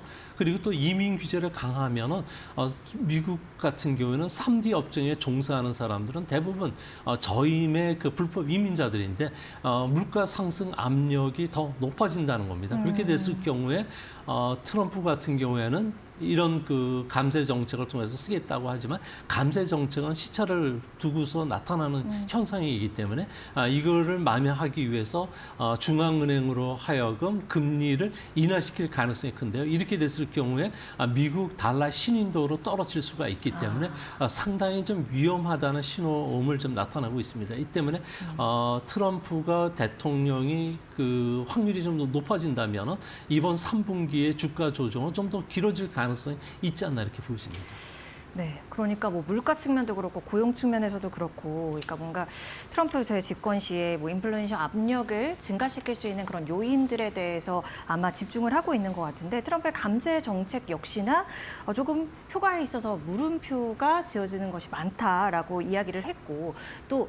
이런 금리나 이런 재정적인 부분에 트럼프가 이렇게 대통령이 직접 개입을 하다 보면 아무래도 그거의 이제 신뢰, 그게 결국 화폐의 신뢰를 떨어뜨릴 수 있는 결과를 초래한다. 그런 부분을 집중을 해주셨습니다. 이번에는요, 우리가 또 중국 쪽에 대해서도 우리 주 소장님께서 아주 인사이트 있는 시각을 갖고 계시니까 이 부분을 여쭤보도록 하겠습니다. 우리나라와 중국의 연관성을 따져볼 수밖에 없을 것 같은데 최근 이 발표되는 중국 경제 지표가 좋지 않습니다. 그런데 우리는 이제 반도체를 중심으로 대중국 수출이 늘어나고 있는 수순이니까요. 하반기에도 이런 기조가 어떻게 지속이 된다고 보십니까? 네, 반도체만은 승리를 할 것으로 보여지는데요. 반도체만은 승리한다. 예, 왜 네. 이런 현상들이 일어나는 거 아니? 중국 경제 같은 경우는 부동산 경기가 워낙 위축이 되어 있는데 지금 회복이 되지는 않고요. 네. 거래 자체가 되지는 않고 있습니다. 네. 이 때문에 중국 정부는 현재 수출을 활성화시키기 위해서 위안화 절하를 지금 유도를 하고 있고요. 또 한 가지는 중국의 첨단 산업을 중심으로 해서 구조조정을 아주 강하게 추진하고 있는데요. 예. 소위 말해서 실질 생산력이라고 해서 산업 고도화를 추진하는 정책들을 상당히 강하게 밀어붙이고 있습니다. 대부분 뭐 도로나 철도 이런 인프라와 관련해서 5G 통신망하고 같이 결합시켜서 시너지를 내는 산업이라든지 네. 그리고 블록체인을 비롯해서 신기술 인프라와 관련된 투자를 대규모로 늘리고 있습니다. 이 부분과 관련된 그 반도체 수요뿐만 아니라 첨단 통신 그리고 전기 전자제품 수요들이 계속 일어나고 있는 거고요. 또 한 가지는 특정 산업의 그 업그레이드라든지 스마트 제조로 이제 변환시키는 문제, 녹색 산업으로의 그 구조 조정을 강하게 추진하고 있는데 네. 이 문제와 관련해서 전통 산업들이 하나둘 이제 첨단 산업으로 이제 전개가 되고 있다는 겁니다. 이 때문에 혁신적인 생태계를 구성하기 위해서는 앞으로 많은 투자들이 있어야 되는데 그 투자의 가장 기본이 되는 게 이제 반도체인데 중국의 그 반도체와 관련된 통신, 전자 부분과 관련된 재고 순환도를 보면은 현재 바닥 국면에서 조금씩 회복이 되고 있고 이제 앞으로 많은 기업들이 한 2년간에 걸쳐서 재고를 지금 쌓는 과정이 있기 때문에 현재 우리나라의 그 메모리 반도체라든지 다양한 반도체 제품들의 가격이 꾸준하게 올라갈 수밖에 없고 수출은 계속 늘어나지 않을까 이렇게 보십니다. 이 중국 전통 산업들이 디지털 경제로 변모해가는 과정 속에서 이 반도체, 또 특히나 우리나라의 반도체가 주목받을 수밖에 없는 그런 근거들을 말씀을 해주셨어요. 그 중국이 이번 달에 아주 또 큰 이벤트를 갖고 있습니다. 그러니까 5년 중장기 계획을 이야기를 하는 그런 삼중 전회라고 하죠. 이게 원래 지난해에 열렸어야 되는데 못 열리고 이번에 열리는 건가요? 네, 그렇습니다. 한 20개월 정도 네. 늦춰졌는데요. 아무래도 중국 경제 같은 경우는 대규모의 구조조정을 추진한다면 전통 산업이 몰락할 수가 있고요. 또한 중국 정부가 또 투자 주도의 성장, 소비 주도의 성장을 했을 경우에는 네. 다른 산업에 미치는 영향이 워낙 크기 때문에 그렇습니다. 이 때문에 이제 중국 정부 같은 경우에는 앞으로 중중국 함정에서 벗어나기 위해서 매년 1조 6천억 달러는 천문학적인 자금을 현재 투입을 하고 있는데요. 예. 이게 이제 대부분 신형 인프라 사업들에 집중적으로 투자가 된다고 합니다. 예. 이뿐만 아니라 뭐 에너지 저장 시설이라든지 그린 에너지 그리고 민간 우주 6G와 관련된 산업에 이제 본격적으로 투자가 되는데요. 이렇게 되면은 중국 같은 경우에는 신삼양이 현재 중국 경제를 이끌어왔는데 앞으로 다양한 민간 기업들이 대기업으로 성장하면서 소비 서비스 산업이 아주 발흥을 할 가능성이 높다고 합니다. 네. 특히 이제 겨울 스포츠라든지 실버 산업, 또 보유 가사 대체라든지 헬스케어와 관련된 중국에서 앞으로 소비 산업을 집중적으로 육성하기 때문에 이거와 관련된 산업들이 부강할 가능성이 큰데요. 겨울 스포츠는 뭐예요? 동계 스포츠와 관련해서 뭐 스키라든지 그리고 그 겨울용 그 스포츠 웨어 산업들이 해당이 되고요. 네, 네. 그래서 이런 그 내수 산업들을 중심으로 해서 투자가 일어났을 경우에는 중국이 이제 이런 그 부분에 그 세계 시장을 장악하게 되고 이거와 관련된 모든 그 사물과 관련된 네트워크를 5G, 6G로 연결하기 때문에 6G, 5G와 관련된 미국의 대중국 경제 정책도 더 강화될 수밖에 없지 않나 이렇게 보여집니다. 네, 소장님 말씀을 들으면서 한편으로 드는 생각이 이렇게 중국 쪽에서 이 신기술 쪽 달리면 달릴수록 뭔가 제재 가해지는 것들은 더 커지는 환경으로 갈 수 있겠다 이런 생각도 저는 지금 드는데요. 일단 지금 미중 무역 전쟁 그래서 이제 이어서 말씀을 드리자면 이 중국 과잉 생산 그리고 보조금 정책 이런 부분에 이제 문제를 삼고 있는 거 아니겠습니까? 그래서 이 삼중 전회에서 관련해서 또 어떤 언급들이 나올지 우리가 주목을 해봐야 될 것 같습니다. 네, 현재 그 전 세계적으로 뭐 G7 재무장관 회담이라든지 미국 같은 경우는 8월 1일부터 전기 자동차와 관련된 그 관세를 급속히 이제 인상을 시키게 되는데요. 유럽도 이제 이런 그 행보에 이제 동참을 하는 그런 입장입니다. 중국 입장에 상당히 급해지면서 이번 삼중 전회에서도 이런 과잉 생산 문제와 관련된 이야기가 좀 나올 것으로 보여지는데요. 이제 문제는 미국이나 유럽이 생각하는 과잉 생산 문제하고 중국이 생각하는 과잉 생산 문제에 접근하는 그 시각차가 다르다는 겁니다. 예. 미국 같은 경우에는 중국이 의도적으로 보조금을 줘서 과잉 생산하고 있다고 보고 있지만 중국 입장에서는 수급 변동에 의해서 상황이라고 보고 있다는 겁니다.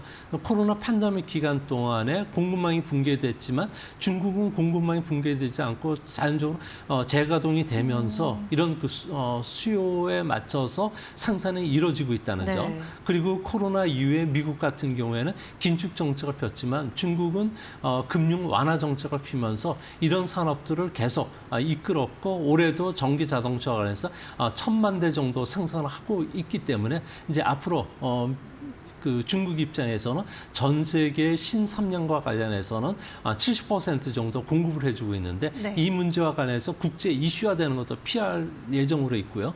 특히 이번 삼중 전회 같은 경우에는 글로벌 공급망 재편이라든지 세계적 규모의 그 생산 시설 감축에 대해서 반대하는 입장은 분명히 나타날 가능성이 크다는 점에서 앞으로 미국과 서방을 중심으로 해서 대중국 신삼양과 관련된 규제 압력은 더 커지지 않을까. 그래서 우리나라에서 현재 2차 전지와 관련된 네. 뭐 여러 가지 테마주들 그리고 전기 자동차와 관련된 테마주들이 조금씩 좀 움직임이 있는데 이런 문제들이 더 규제가 가면 갈수록 우리한테는 상대적인 이득이 좀 돌아올 가능성도 있지 않나 이렇게 보여집니다. 네. 6G 관련해서는 어떻습니까? 지금 중국 쪽에서 이쪽 신경 쓴다고 말씀해 주셨잖아요. 우리나라랑 이제 비교해서 뭐 기술 격차가 어느 정도로 벌어졌는지 이런 것도 우리가 체크해 보면 좋을 것 같아요.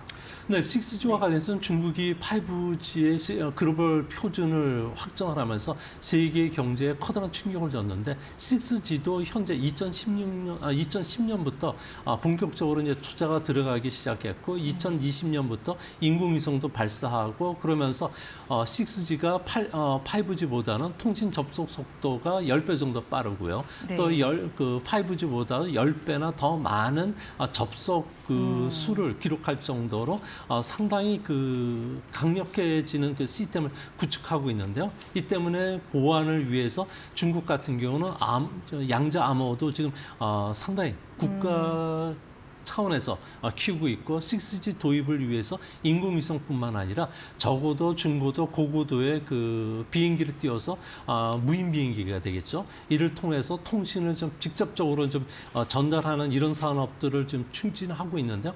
이 때문에 6G가 도입되면 가장 중요한 게 중국 같은 경우는 전력 소비가 관련해서 36배가 늘어난다고 합니다. 네. 이 36배의 전력 소비를 맞추기 위해서 전력 소비망도 교차하고 그리고 전력 소비를 100분의 1로 줄이는 이런 작업들을 하는데 이런 작업과 관련해서 중국이 세계를 선도할 가능성이 크다는 겁니다. 이거와 관련해서 우리나라 입장에서는 현재 미국이 주도하는 레스트 G 그 얼라이언스에 포함이 되고 있지만 국제 이런 그 시스템에서 우리가 국제 표준을 갖고 주도적인 그 산업을 육성하기 위해서는 국제 특허 표준의 10%를 우리가 장악해야 되는데 현재는 4%밖에 되지 않는다는 겁니다. 예. 이 때문에 6G 산업과 관련해서 우리가 좀 더 적극적으로 진출하기 위해서는 그 정부가 기업들에게 6G 산업과 참여하는 기업에 대해서는 아무래도 세제 지원을 해준다든지 스타트업과 관련해서는 기술을 개발할 수 있을 정도의 정책적인 후원 그리고 기존 전파법이 있는데 이것을 새로운 그 시험적으로 들어오는 기업들에게 좀 할당을 해주는 이런 혁신적인 안들이 필요한데 현재는 이런 부분과 관련해서 논의는 있지만 실질적인 지원이 이루어지지 않는다는 점에서 정부가 서둘러서 이 법안을 좀 개정을 해야 되지 않나 이렇게 보여집니다. 네. 이제 미 대선 추이와 또 이달에 중국 쪽 이 3중 전에 있으니까요. 내용들 이제 확정되는 거 보고 소장님과 함께 뭐 반도체 외에도 우리가 또 특수를 기대해 볼 수 있는 업종들이 있는지 더 자세한 얘기 다음에 또 모시고 얘기 나눠보도록 할게요. 조용찬 소장님과 함께했습니다. 고맙습니다.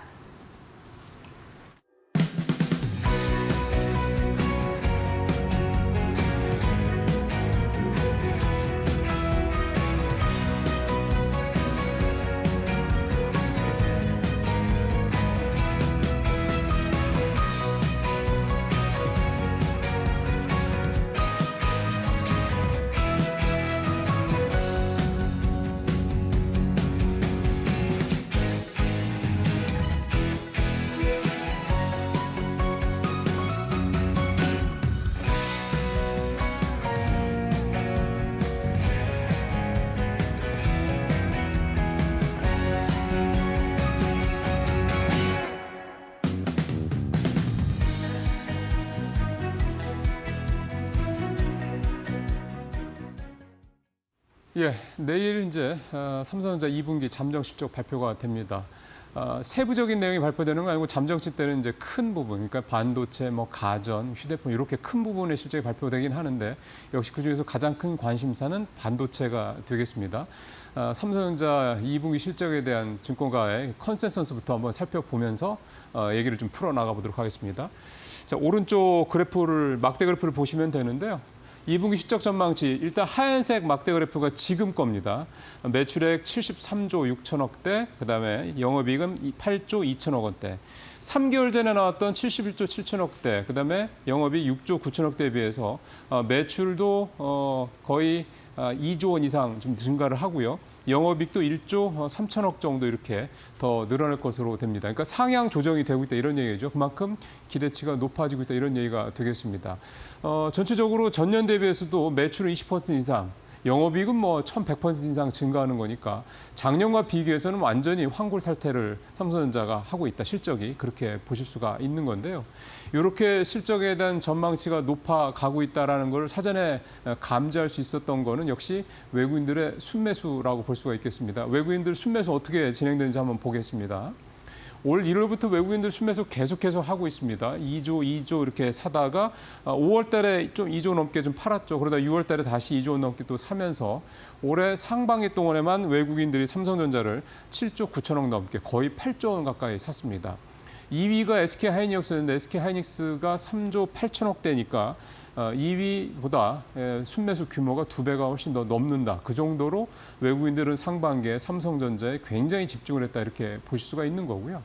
결국 이 삼성전자에 대해서 외국인들이 계속해서 대규모로 사들이고 있는 거는 기본적으로 수출이 계속 좋아질 거라는 그러니까 실적에 대한 기대치가 높다는 건데 그 배경의 또 하나가 하반기에는 아무래도 지금 가장 삼성전자 주가의 걸림돌이라고 할 수 있는 HBM 관련된 이 악재가 해소되지 않겠냐 그런 기대가 담겨 있기 때문에 볼 수가 있겠는데 삼성전자 올해 주가 흐름도 한번 잠깐 볼까요?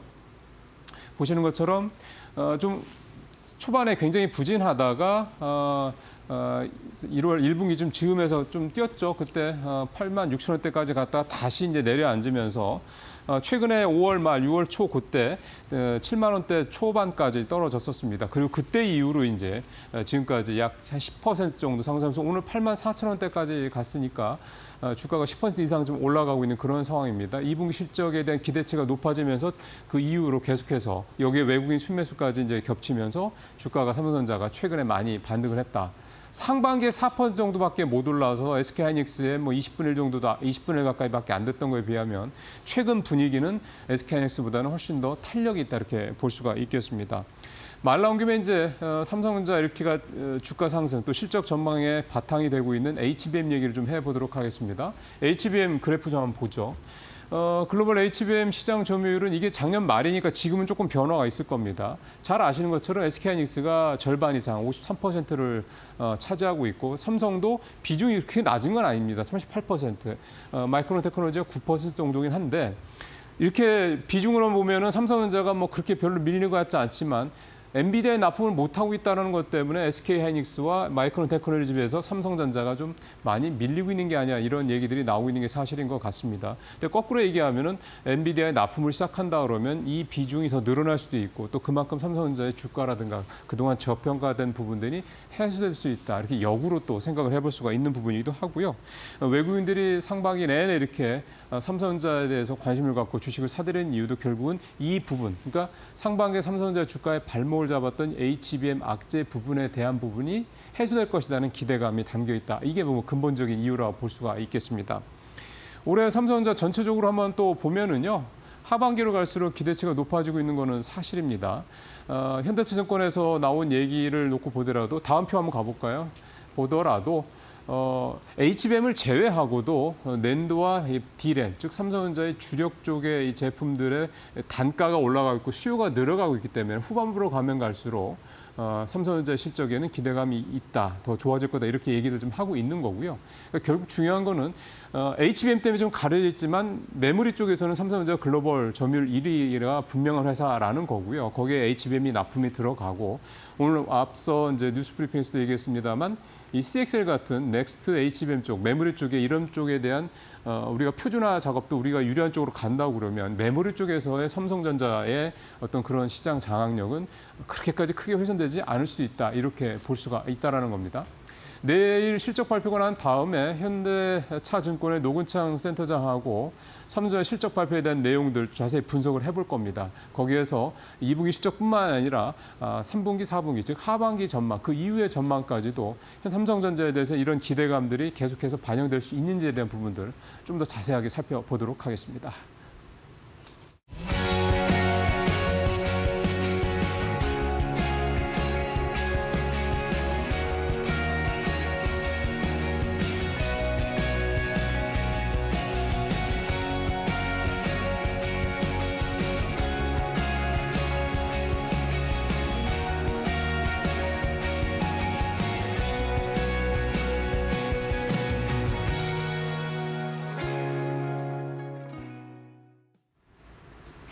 네, 코스피와 코스닥 상승 탄력은 크지는 않은데 어쨌든 상승권에서 움직임을 보여주고 있고 특히나 코스피는 외국과 기관의 이 매수세가 네. 시간이 지날수록 조금은 강해지는 모습이 나타나고 있습니다. 긍정적이죠.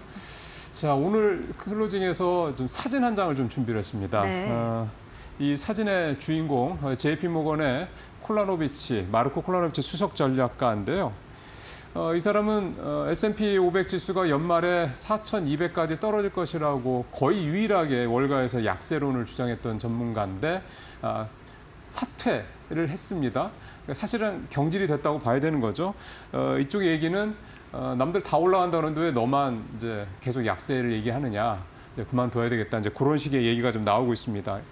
자, 이제 월가의 대표적인 약세론자가 그만뒀기 때문에, 물러났기 때문에 이제 월가에는 사실상 강세론자들만 남은 상황이 됐다, 이렇게 볼 수가 있겠습니다.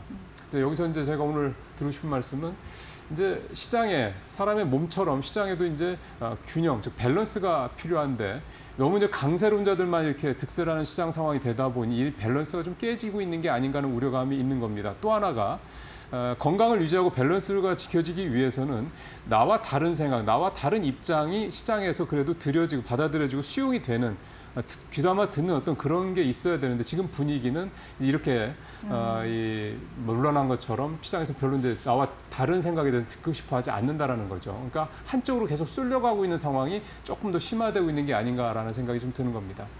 그러니까 이럴 때일수록 투자자 입장에서 봤을 때는 결국은 한쪽으로 쏠리는 것, 또 시장에 한 가지 소리만 나오는 부분에 대해서 좀 신중하게 긴장감을 가시고 투자 전략을 짜시는데 좀 참고를 하셔야 될 때가 된 게 아닌가라는 생각이 듭니다. 네, 저희 마켓나우 2부와 2시간 동안 함께 하셨고요. 저희는 내일 이 시간에 또 인사드리도록 하겠습니다. 함께해 주신 여러분 고맙습니다. 네, 고맙습니다.